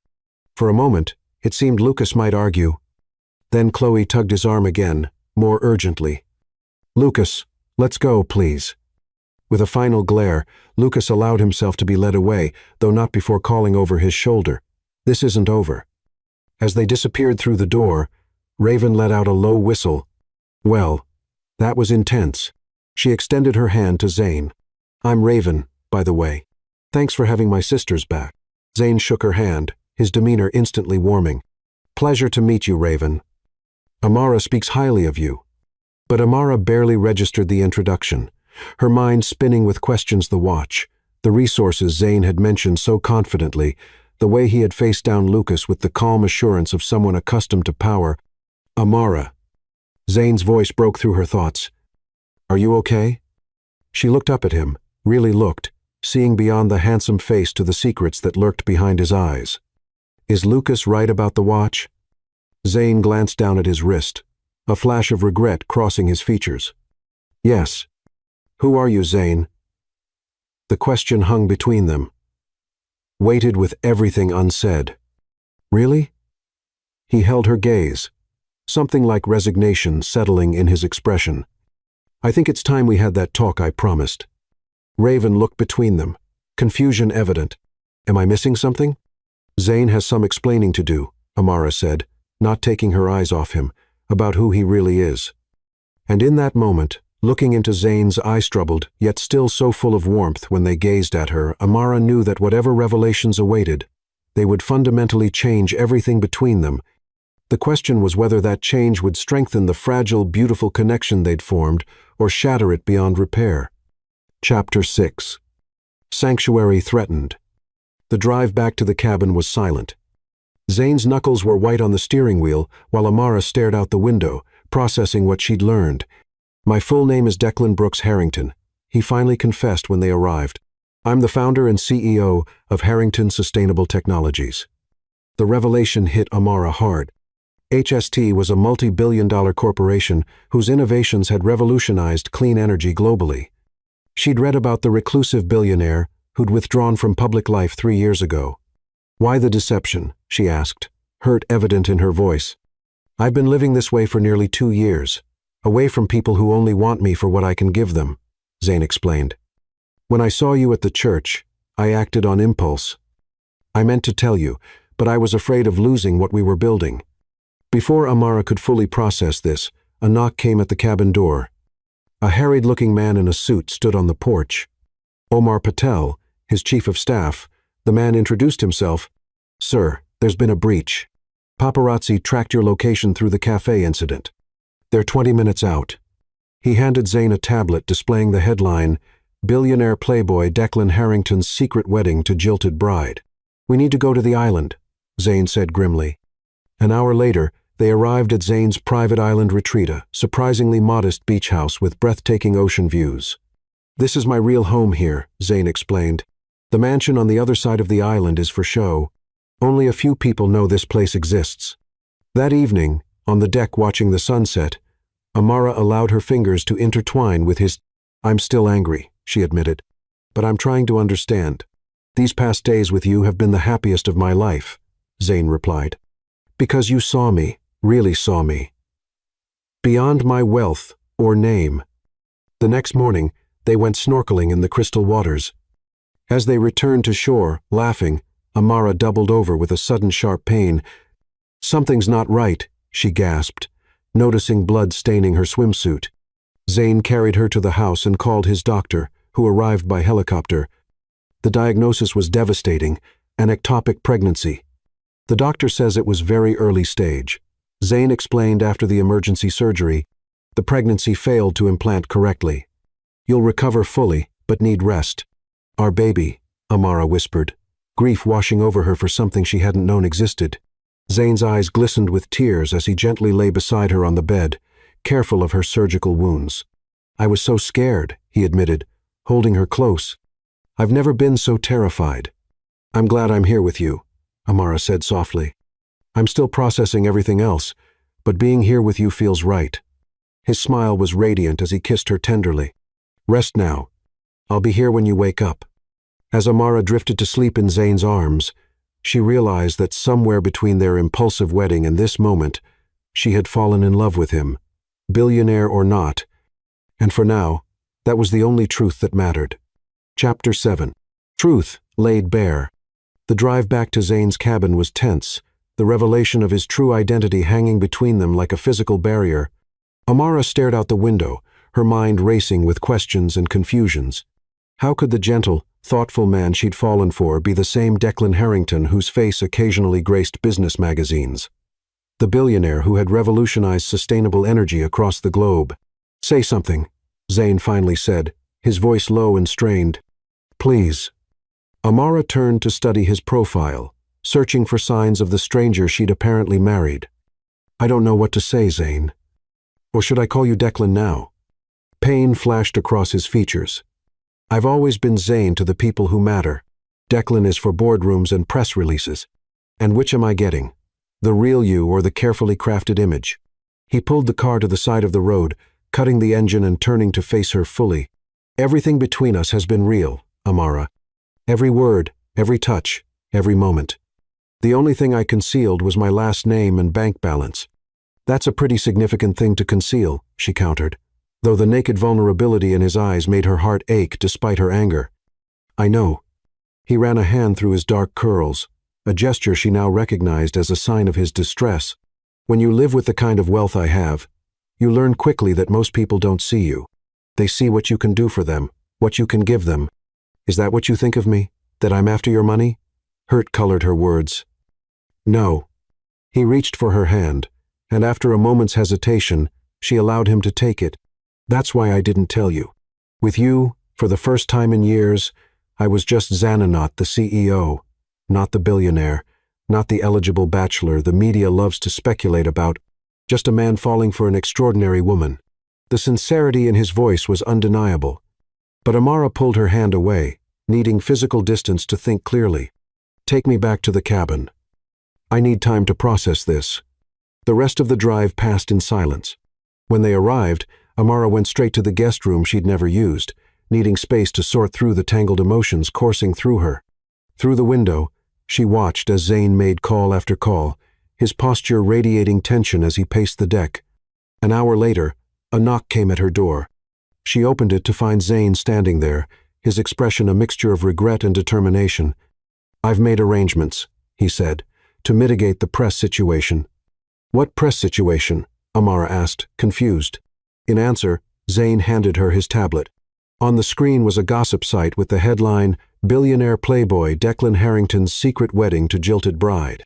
Below was a photo of them leaving the cafe, Zane's hand protectively at the small of her back, and beside it a picture clearly taken at the church. Someone had sold the shot of their impromptu ceremony. Oh God, Amara whispered, scanning the article, which described her as either a gold digger or a victim of Harrington's well-documented obsession with saving beautiful women. It gets worse, Zane said grimly, taking back the tablet and scrolling to another site. This one speculated that their marriage was a publicity stunt, suggesting Amara had been paid to participate in a billionaire's bizarre fantasy. How did they find us? She asked, sinking onto the edge of the bed. The cafe, most likely. Someone recognized me. Tipped off the press. Zane's jaw tightened. It was careless of me to go out in public. I should have known better. Is this your life? Always hiding? Always watching what you say and do? It has been, since I withdrew from public view 3 years ago. He sat beside her, careful to leave space between them. But it doesn't have to be yours. He sat beside her, careful to leave space between them. I've contacted my legal team. We can have the marriage annulled quietly, with a generous settlement to ensure your financial independence. You can return to your life, free from all of this. Amara stared at him, stunned by the offer. Is that what you want? What I want, Zane said, his voice rough with emotion, is to wake up beside you every morning, to hear you play the piano while I make coffee, to build a life with you that has nothing to do with my wealth or your incredible talent, and everything to do with the way we fit together. He swallowed hard. But I won't trap you in a life you didn't choose. The raw honesty in his words touched something deep within Amara. Before she could respond, his phone rang. Glancing at the screen, he grimaced. I need to take this. It's my security chief. He stood, moving toward the door. Think about what I said, Amara. Whatever you decide, I'll respect it. Left alone, Amara paced the room, her thoughts chaotic. Part of her wanted to run, to escape the complications of being tied to one of the wealthiest men in the country, but another part, perhaps the stronger part, couldn't imagine walking away from the connection they'd forged. Through the window, she watched as Zane spoke on the phone, his expression darkening by the minute. When he ended the call, he stood motionless on the deck, staring out at the lake with such desolation that it made her chest ache. Without conscious decision, Amara found herself moving through the cabin, out onto the deck. Zane turned at the sound of the door sliding open, his eyes guarded, yet hopeful. Photographers have been spotted heading this way, he said before she could speak. We have maybe 30 minutes before they find the cabin. Then we should leave, Amara replied simply. Relief washed over his features. Thank you. I promise, once we're somewhere secure, we can talk properly. Figure out what you want to do next. 20 minutes later, they were in a sleek helicopter rising above the tree line, headed toward what Zane described as a more secure location. Amara watched through the window as the stunning landscape unfolded beneath them, mountains giving way to coastline, then open ocean. Where exactly are we going? She asked, raising her voice over the noise of the rotors. My island, Zane replied. A hint of nervousness in his expression. It's completely private, secure from intrusion. We'll have space to talk there. Amara raised an eyebrow. You have an island? Of course you do. A fleeting smile touched his lips. If it helps, it's a very small island. Despite everything, Amara found herself smiling back. There was something so fundamentally Zane about his response, self-deprecating, honest, without pretense. The island, when they reached it, was indeed small but breathtakingly beautiful, a jewel of white sand beaches and lush greenery rising from crystal-clear turquoise waters. As the helicopter descended, Amara spotted two structures. One, an impressive modern mansion perched at the highest point. The other, a more modest beach house nestled among palm trees. To her surprise, they landed near the smaller building. "Welcome to Sanctuary," Zane said as he helped her from the helicopter. "My actual home, not the showpiece on the hill that my board members expect." The beach house, while certainly luxurious by normal standards, was nothing like the ostentatious display of wealth Amara had expected.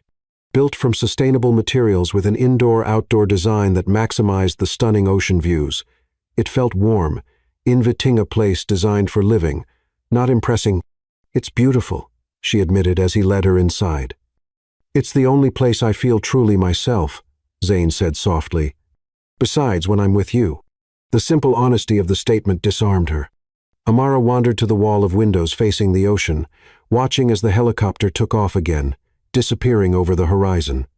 "So, we're alone here?" she asked. "Completely. There's a staff house on the other side of the island, but I've given everyone the week off."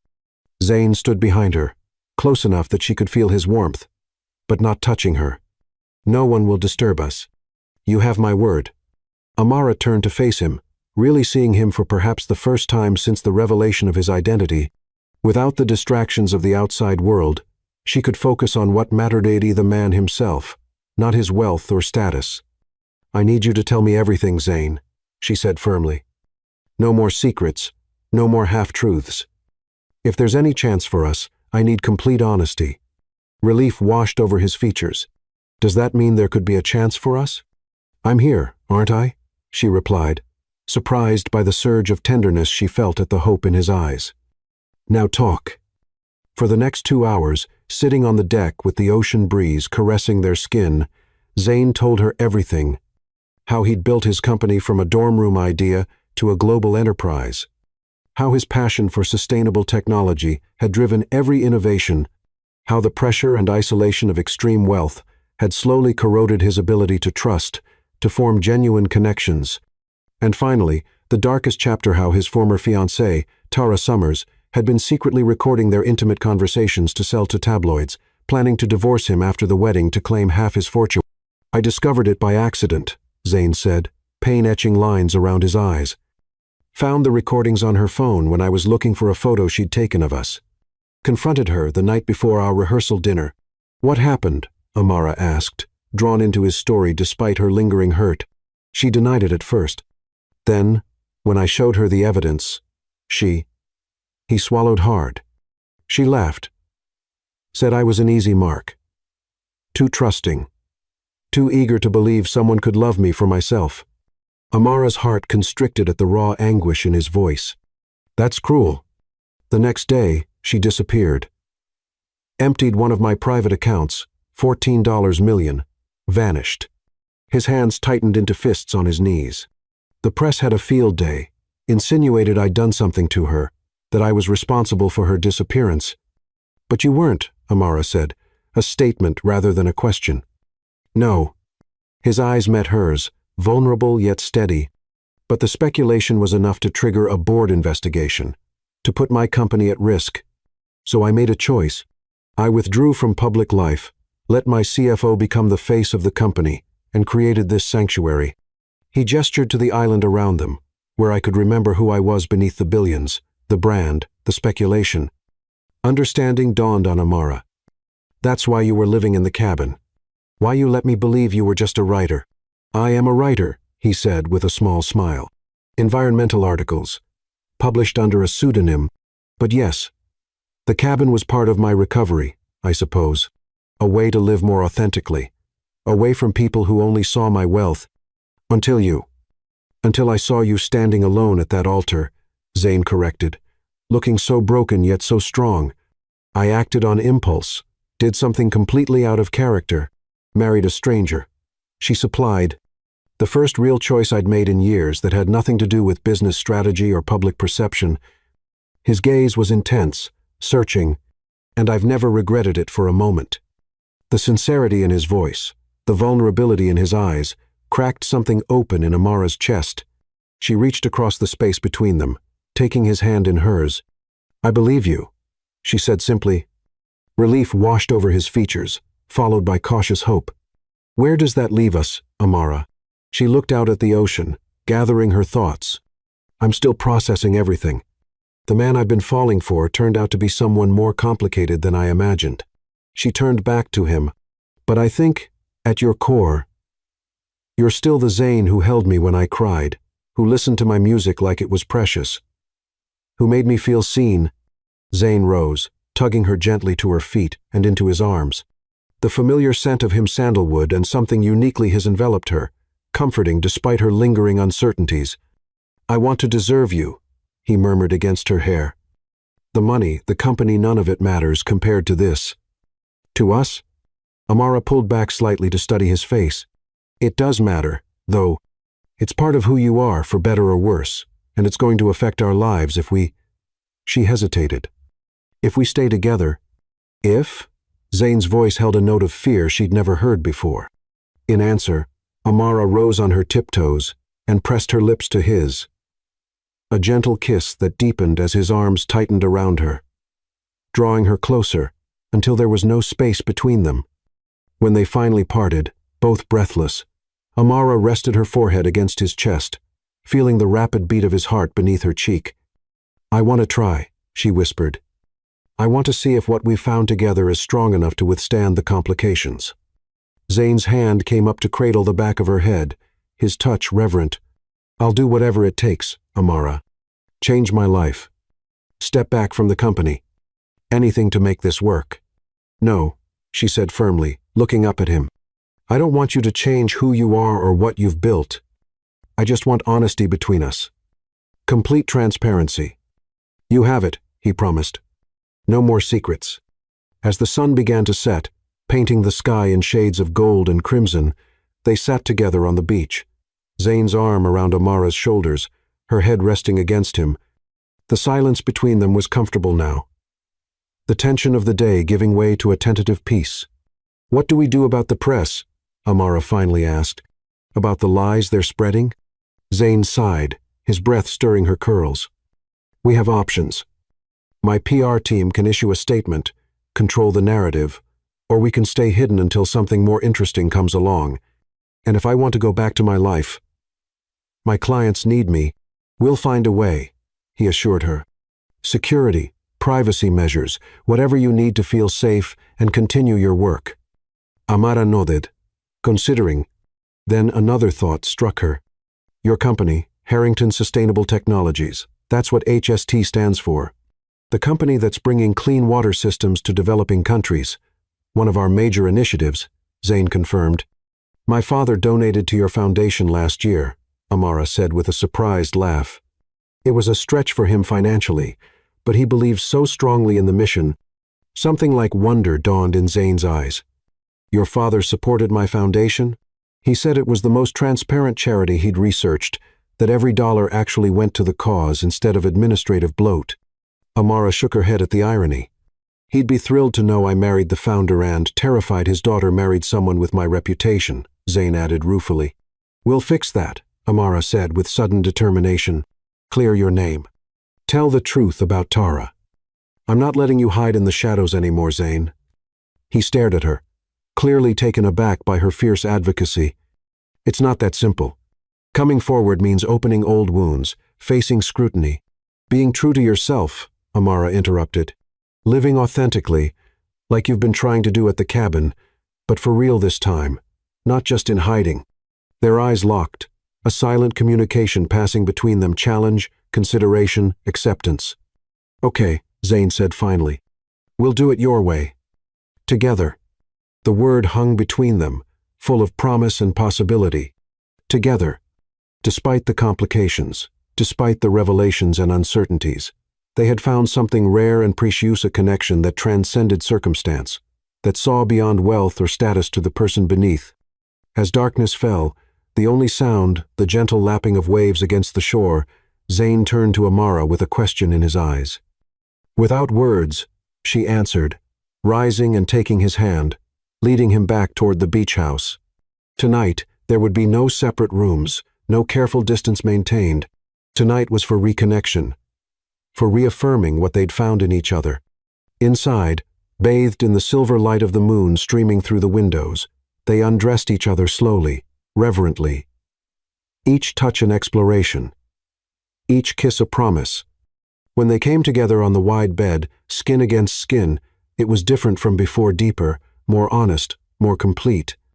Zayn worshipped her body with a devotion that brought tears to Amara's eyes, his hands and lips mapping every curve, every sensitive spot, as though committing her to memory. And when he finally joined his body with hers, Amara gasped at the perfect rightness of it, at how completely they fit together. "I love you," Zayn whispered against her lips as they moved as one. "All of you, your strength, your talent, your beautiful heart." Tears spilled from Amara's eyes, overwhelmed by the emotion of the moment, by the truth she saw in his gaze. "I love you too," she whispered back. "The real you, Zayn Brooks Harrington, all of you." Their release, when it came, was simultaneous. Powerful, a breaking and remaking that left them both trembling in its aftermath. Wrapped in each other's arms, breathing gradually slowing, they drifted toward sleep, secure in the knowledge that whatever challenges awaited them, they would face them together. No more secrets, no more hiding. Amara murmured, as sleep began to claim her. Zayn's lips pressed against her temple. "I'm glad you married me that day, even though it was crazy." His arms tightened around her. "Best impulsive decision of my life." As moonlight bathed their entwined forms, the truth of those words settled over them like a blessing. Sometimes, the most unexpected paths led to the most perfect destinations, and sometimes, a broken heart could find its missing piece in the most unlikely of places. Chapter 8. Lost Without You Morning. Sunlight streamed through the large windows of the beach house, painting golden patterns across the tangled sheets. Amara awoke slowly, her body pleasantly sore from the night of passionate reconciliation. Zayn's side of the bed was empty, but she could hear the soft melody of a piano drifting through the open door. Wrapping herself in a silk robe she found hanging in the bathroom, Amara followed the music through the beach house. In the light-filled room overlooking the ocean, she found Zayn seated at a grand piano, his fingers moving over the keys with surprising skill. "You told me you couldn't play," she said softly. Zayn turned, a smile warming his face when he saw her. "I said my mother played. I didn't say I couldn't." "Another omission?" Amara asked. But there was no accusation in her tone. "A small one," he admitted. "I'm nowhere near your level. Just picked up the basics as a child." Amara crossed the room and slid onto the bench beside him, their bodies touching from shoulder to hip. "Play for me."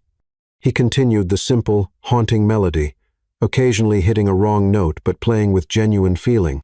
"My mother composed this," he explained. "She never published her music, just played for herself, and for me." "It's beautiful," Amara said, resting her head on his shoulder. When the piece ended, Zayn turned to press a kiss to her forehead. "Good morning." "Good morning," she replied, lifting her face to meet his lips properly. The kiss deepened quickly, hands beginning to wander until Zayn reluctantly pulled away. "As much as I'd love to continue this," he said, his voice husky, "we need to talk about next steps." Reality intruded on their peaceful moment. "The press situation," Amara sighed. "Yes," Zayn confirmed. "My PR team has been monitoring the coverage. It's not great." He led her to the kitchen, where breakfast was already prepared: fresh fruit, pastries, coffee brewed to perfection. As they ate, Zayn showed her the latest headlines on his tablet. "Billionaire's Bizarre Wedding," "Who is Amara Valentine?" and "Harrington's Mysterious Bride." "Gold digger or victim?" "They're awful," Amara murmured, pushing the tablet away. "This is the world I've been hiding from," Zayn said grimly. "But you were right last night. It's time to stop hiding. What do you suggest?" "An exclusive interview," he proposed. With someone reputable, we control the narrative, tell our story on our terms. Amara considered this. And what about Tara? The allegations? It's time to clear my name, Zain said, determination in his voice. I've spent 3 years protecting a woman who tried to destroy me. No more. His hand covered hers on the table, and Amara turned her palm up to interlace their fingers. I'm with you, she assured him. Whatever you decide. The relief in his eyes was palpable. There's something else we need to discuss, he said, his expression growing serious. Our marriage? Amara's heart skipped. What about it? Legally, it's binding, Zain explained. The minister filed the paperwork that day. But I want you to know that you still have choices. We can have it annulled, or... He hesitated. Or we can stay married. See where this takes us. The vulnerability in his eyes touched Amara deeply. Are you asking me to be your wife for real this time?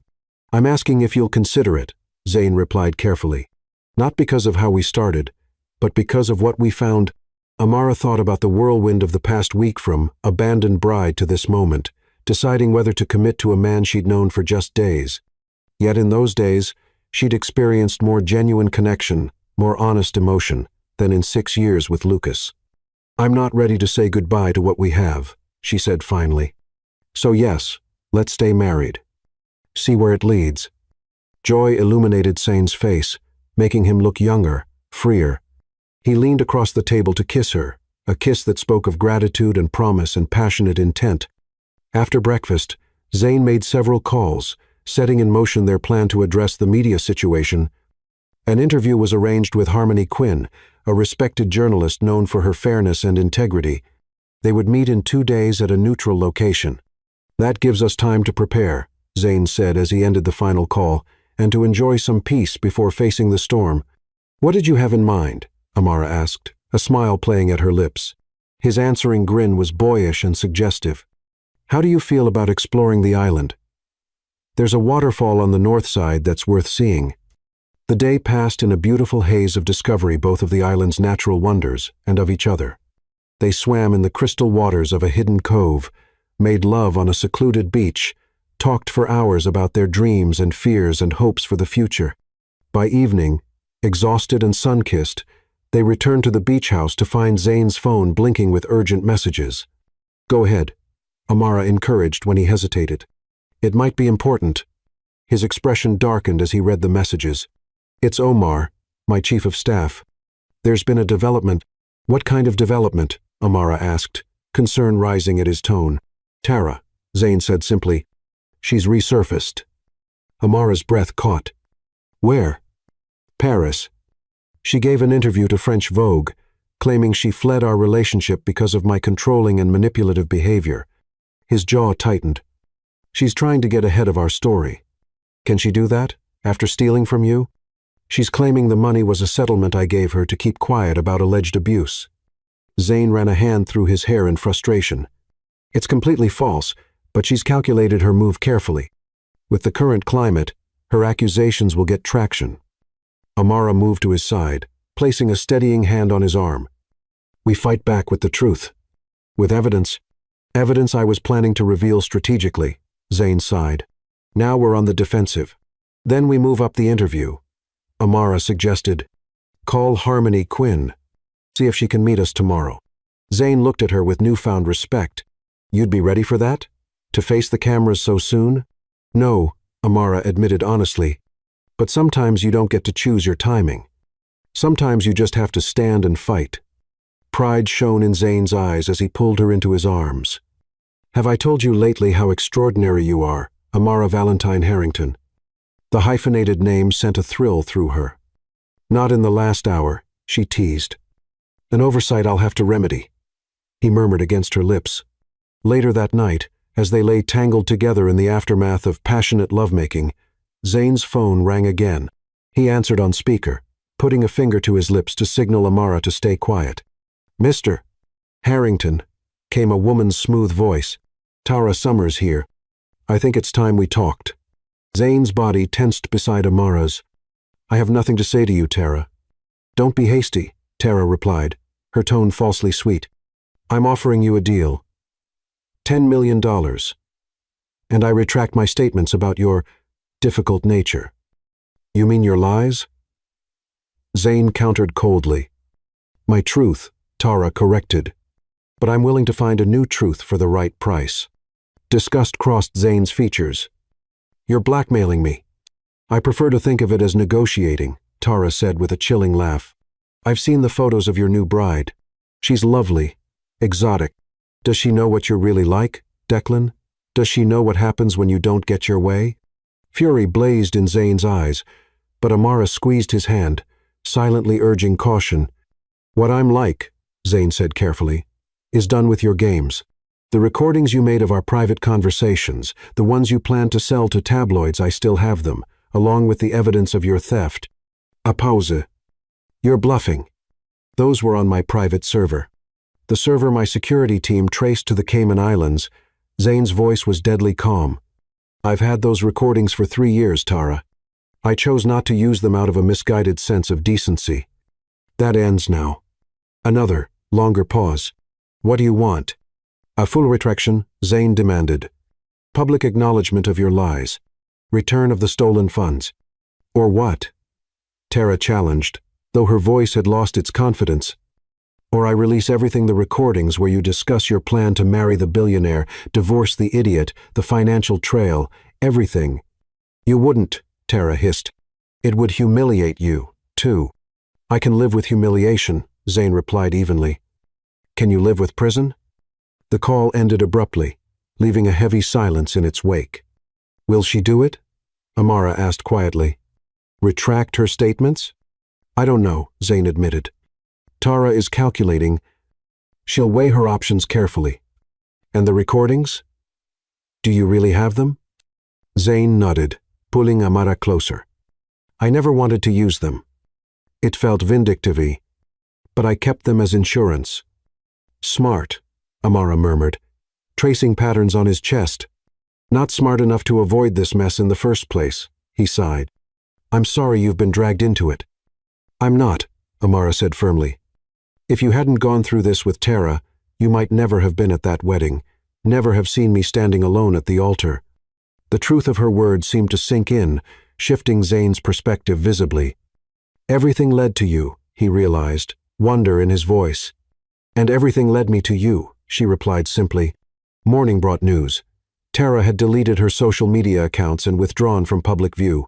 The interview with Harmony Quinn was confirmed for that afternoon at a private estate on the mainland that offered both security and appropriate backdrops.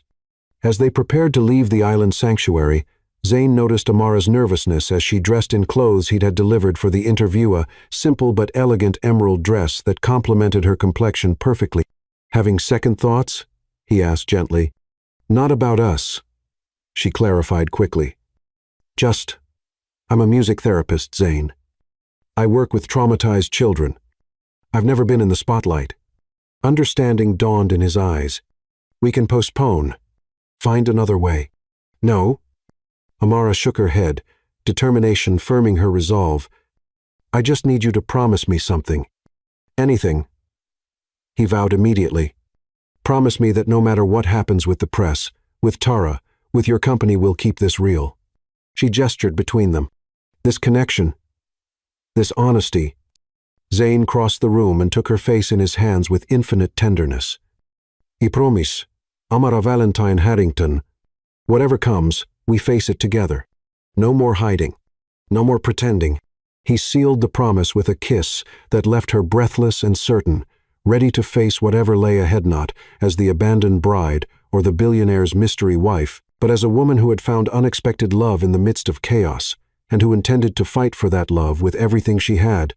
As the helicopter lifted off from the island, carrying them toward an uncertain reception but a certain future together, Amara looked back at the beach house that had sheltered their reconciliation, their truths, their passion. Whatever happened next, they had this foundation of love built not on fantasy or convenience, but on seeing and accepting each other completely. And that, Amara realized as Zayn's hand found hers, was worth fighting for. Chapter 9. Reaching for Reconciliation. The mainland estate chosen for the interview was a masterpiece of architectural elegance, all clean lines and soaring windows framing the breathtaking coastal views. Under different circumstances, Amara might have appreciated its beauty. Now, seeing the small production crew setting up cameras and lighting, her stomach knotted with anxiety. "You don't have to do this," Zane said softly, his hand warm and steady at the small of her back. "I can handle it alone." Amara drew strength from his touch, his unwavering support. "We're in this together," she reminded him. "Besides, if I don't appear, they'll just speculate more about who I am and what I'm hiding." Pride shone in Zane's eyes as he pressed a kiss to her temple. "Have I mentioned lately how much I love you?" "You might have said something about it," she replied with a small smile, "but I don't mind hearing it again." Before he could respond, a tall, elegant woman approached them, Harmony Quinn, the journalist who'd been chosen for the exclusive interview. In person, she radiated the same calm intelligence that made her respected in her field. "Mr.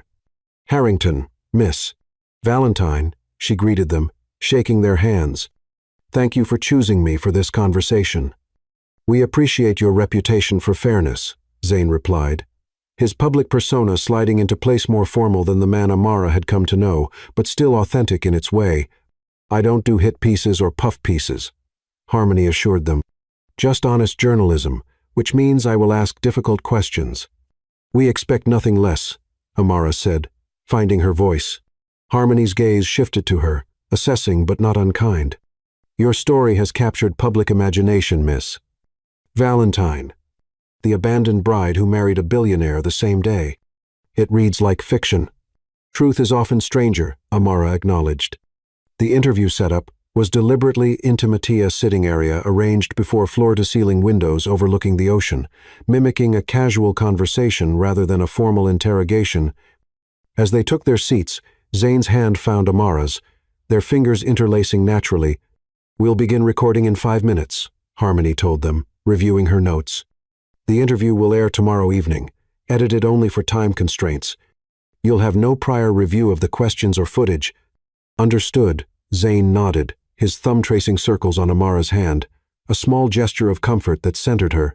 When the cameras began rolling, Harmony started with the circumstances of their meeting and impromptu marriage. Amara found herself relaxing as she recounted the story. The initial shock and heartbreak of Lucas's abandonment, the unexpected appearance of Zane and his unusual proposal. "What made you say yes?" Harmony asked her. "To marry a complete stranger?" Amara considered the question carefully. "In that moment, standing alone at the altar with 300 people watching, I felt like I was drowning. Zane offered something I desperately needed: dignity, a way to rewrite the narrative of that day." She glanced at him, something warm unfurling in her chest at his attentive expression. It wasn't rational, but it felt right. "And you, Mr. Harrington, what compelled you to propose marriage to a woman you'd never met?" Zane's answer was direct, his eyes never leaving Amara. "I saw someone extraordinary, someone strong enough to stand before a church full of people after being abandoned. Someone with fire in her eyes despite her pain. I acted on instinct for the first time in years. Some might call it impulsive," Harmony pressed. "Others might question your motives." "It was absolutely impulsive," Zane agreed with a small smile. "As for my motives, I had no agenda beyond helping someone I felt drawn to in an inexplicable way." The interview progressed to more difficult territory: Zane's withdrawal from public life, the speculation about Tara Summers' disappearance, the allegations that had resurfaced. "Miss Summers claims she fled your relationship because of controlling behavior," Harmony stated. "How do you respond?" Zane's expression darkened, but his voice remained steady. "With the truth. Tara Summers methodically infiltrated my life, recorded our private conversations with the intention of selling them to tabloids, and stole $14 million before disappearing. I have evidence of all of this, which I've provided to the appropriate authorities." "Why haven't you shared this evidence before now?" Harmony asked. "Pride, partly," Zane admitted. "The humiliation of being so thoroughly deceived. It was easier to withdraw than to expose that vulnerability publicly. And honestly, I didn't want to give her more attention, more power over my life." "What changed?" Harmony's gaze moved between them. "I did," Amara answered, surprising herself with her certainty. "I reminded Zane that living authentically means facing difficult truths, not hiding from them." Harmony's focus shifted fully to Amara. You've known Mr. Harrington for only a week. How can you be confident in your assessment of his character? Because I knew Zane before I knew Declan Harrington, Amara replied. I fell in love with a man who listened when I played music, who held me through nightmares, who really saw me when I felt invisible. Her voice strengthened. That man is real, regardless of his bank balance or public persona. Something shifted in Harmony's expression, a professional detachment giving way to genuine interest. You're saying you've fallen in love? Yes, Amara confirmed simply. It wasn't part of the plan, but it happened. And you, Mr. Harrington? Zane's answer was immediate, his eyes holding Amara's. Completely, irrevocably. The raw honesty of the moment seemed to affect even Harmony, who paused before continuing. What happens now? With the allegations? With your unusual marriage? We face everything together, Zane replied. The truth about Tara Summers will emerge. I've provided irrefutable evidence to counteract her false narrative. As for our marriage, he glanced at Amara, seeking confirmation. We're staying married. Amara completed for him, not because of how it started, but because of what we found together. By the time the cameras stopped rolling, Amara felt emotionally drained, yet oddly lighter, as though a weight had been lifted. Harmony approached them as the crew packed up equipment. That was unexpected, she admitted. I've interviewed hundreds of public figures, and genuine emotion is rare. She looked between them. Whatever your unusual beginning, what you have now appears very real. It is, Zane confirmed, his arm slipping around Amara's waist. The piece will air tomorrow at 8, Harmony informed them. Prepare yourselves. No matter how fairly I present this, the public reaction will be intense. After Harmony departed, Zane led Amara to a private terrace overlooking the ocean. You were magnificent, he said, drawing her into his arms. So strong, so authentic. I just told the truth, Amara replied, resting her head against his chest, listening to the steady beat of his heart.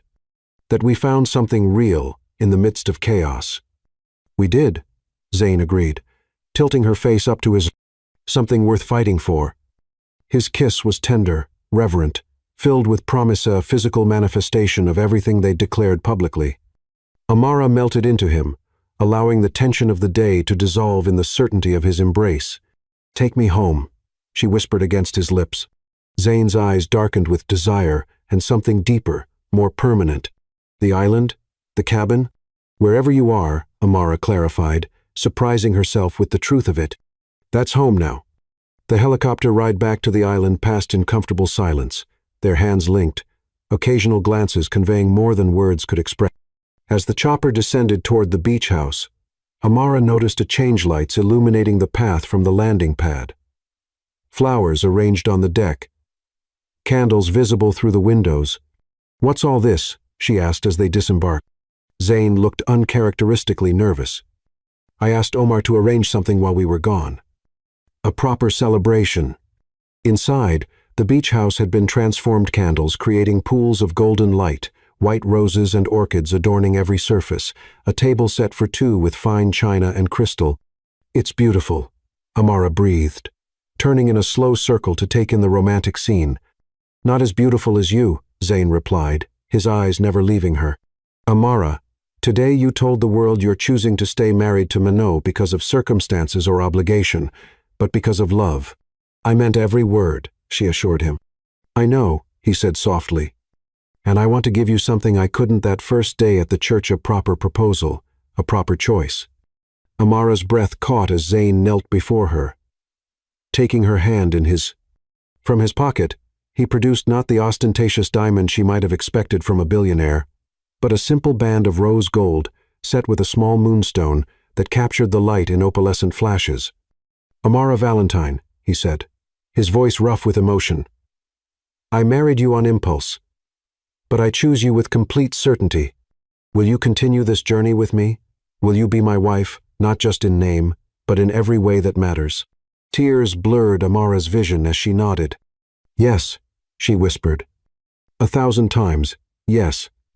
Zane slipped the ring onto her finger alongside his grandmother's band, then rose to gather her in his arms. His kiss was both tender and hungry, a contradiction that embodied everything about their unlikely love story, impulsive yet enduring, passionate yet profound.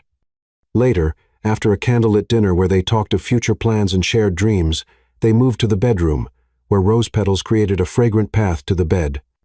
Their lovemaking was unhurried, a deliberate exploration of pleasure and connection, each touch an affirmation of the commitment they'd made. As they lay entwined in the aftermath, Amara traced the contours of Zayn's face with gentle fingers. "I never imagined this," she confessed. "A week ago, I thought my heart was broken beyond repair. And now," Zayn asked, turning to press a kiss to her palm, "now I understand that what I had with Lucas wasn't real love," Amara replied. "It was comfortable, predictable, safe, but it lacked this depth, this understanding. This is just the beginning," Zayn promised, drawing her closer. "We have a lifetime to discover each other, to build something extraordinary together." Morning brought the practical considerations they'd postponed. Over breakfast on the deck, Zayn presented options for their immediate future. "We can stay here on the island as long as you like," he offered, "or return to the cabin, though the press may have found it by now." Or, Amara prompted when he hesitated, "or we could go home, actual home in the city." His expression was carefully neutral, giving her space to consider. "It's secure, private, and it would allow you to resume your work with your clients." The thought of returning to her music therapy practice sent a surge of longing through Amara. As magical as their island sanctuary was, she missed her work, the fulfillment it brought. "I'd like that," she decided. "To see your home, to get back to my clients." Relief and happiness brightened Zayn's features. "I was hoping you'd say that. There's something else I want to show you there. Something I've been working on that I think will interest you." His mysterious smile intrigued her, but Amara didn't press for details, content to let him surprise her. They spent one final day on the island, swimming in the crystal waters, making love on secluded beaches, creating memories to sustain them when they returned to the complications of real life. As the sun set on their last evening, painting the sky in impossible shades of pink and gold, Zayn led Amara to a hidden cove where a small boat awaited. "One last adventure," he explained, helping her aboard. The boat took them to a tiny, uninhabited islet visible from their beach, crowned with a single ancient banyan tree. As they climbed the gentle slope, Amara gasped at the sight that awaited a small table set with champagne and strawberries, surrounded by hundreds of twinkling fairy lights, strung through the banyan's sprawling branches. "How did you arrange this?" she asked, awestruck. "I have my methods," Zayn replied with a secretive smile. "I wanted our last night here to be unforgettable." Under the canopy of lights and stars, they sipped champagne and fed each other strawberries, talking of everything and nothing, planning their future together. When Zayn produced a small portable speaker and soft music filled the air, he drew Amara to her feet. "Dance with me," he requested softly. In his arms, swaying to the gentle melody with the ocean as their witness, Amara felt a sense of perfect rightness, of coming home after a long journey.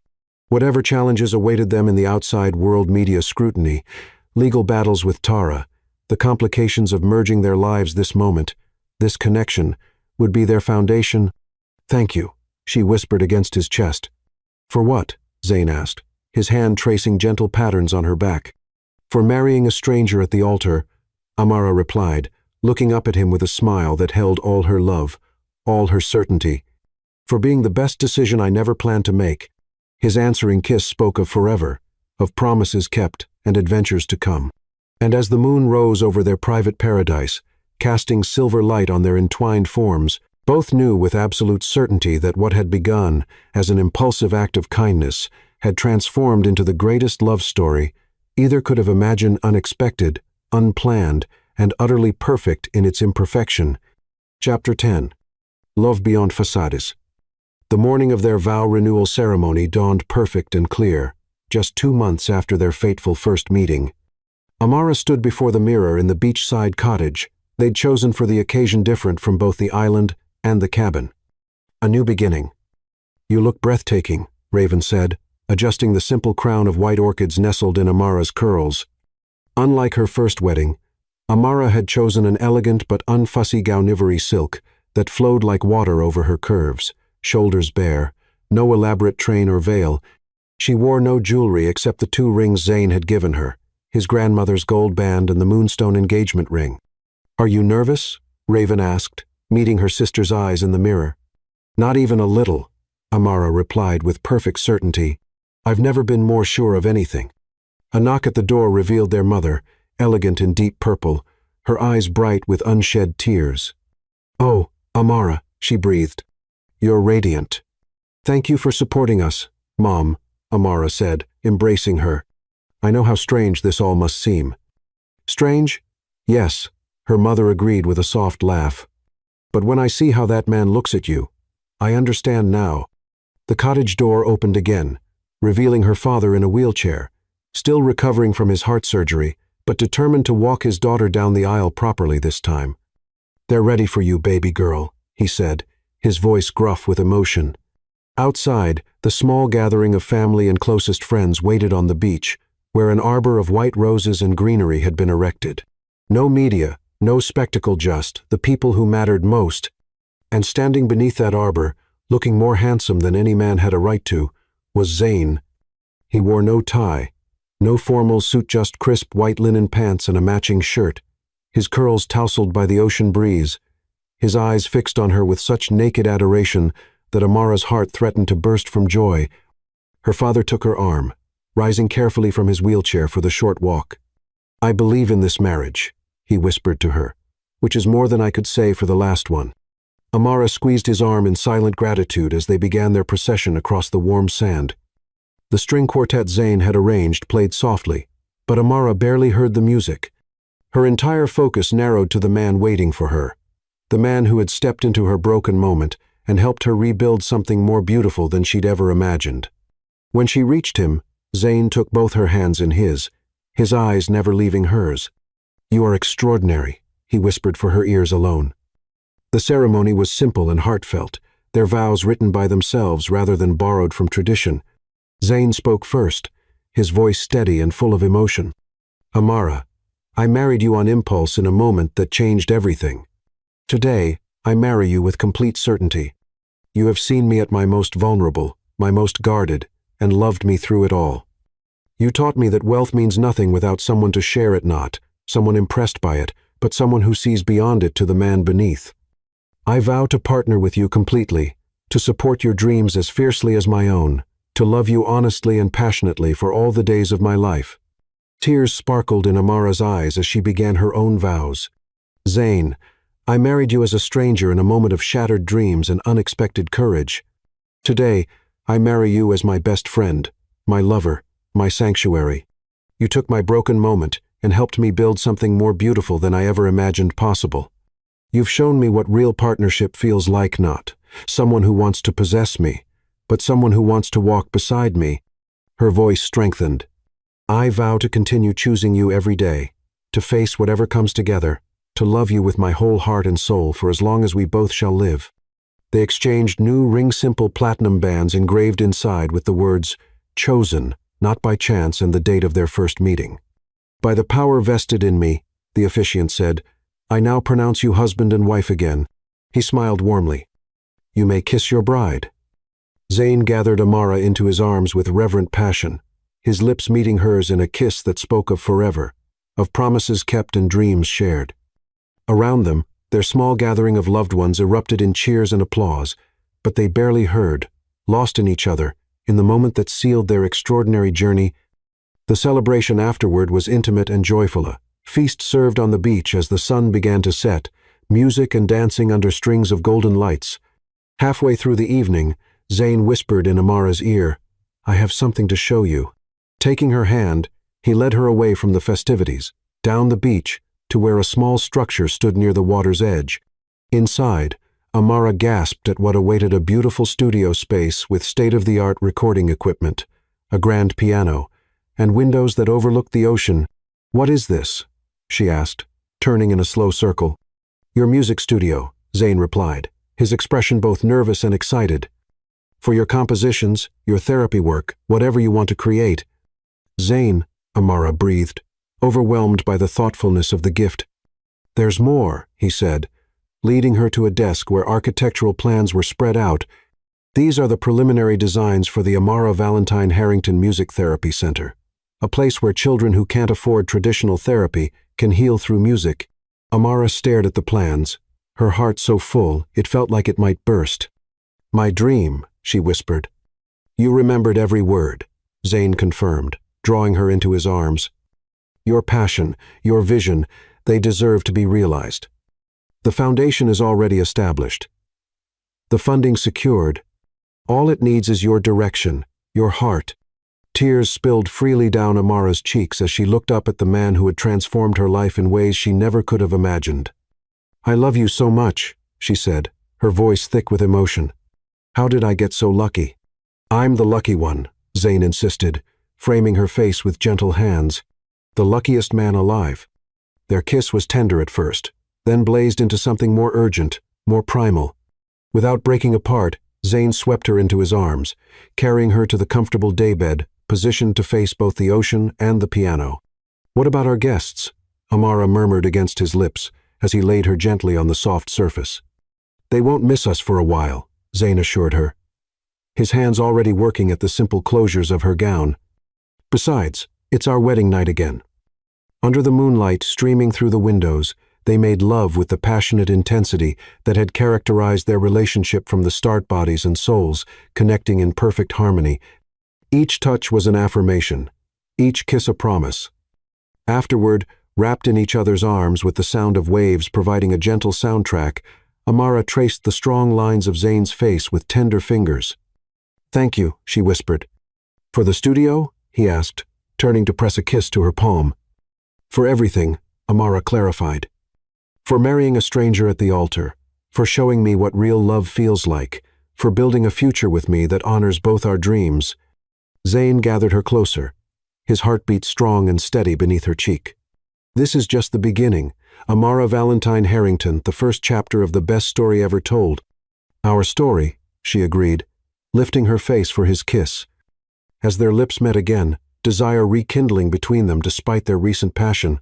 Both knew with absolute certainty that what had begun as an impulsive act in a moment of crisis had transformed into something rare and pursues love built on truth and choice, passion and partnership, a love that would only deepen with each passing day. Outside, the celebration continued, their loved ones dancing under the stars. But in their private sanctuary, Amara and Zane created their own celebration, a consummation of vows renewed, of futures entwined, of love that had transcended every boundary and expectation to become something extraordinary.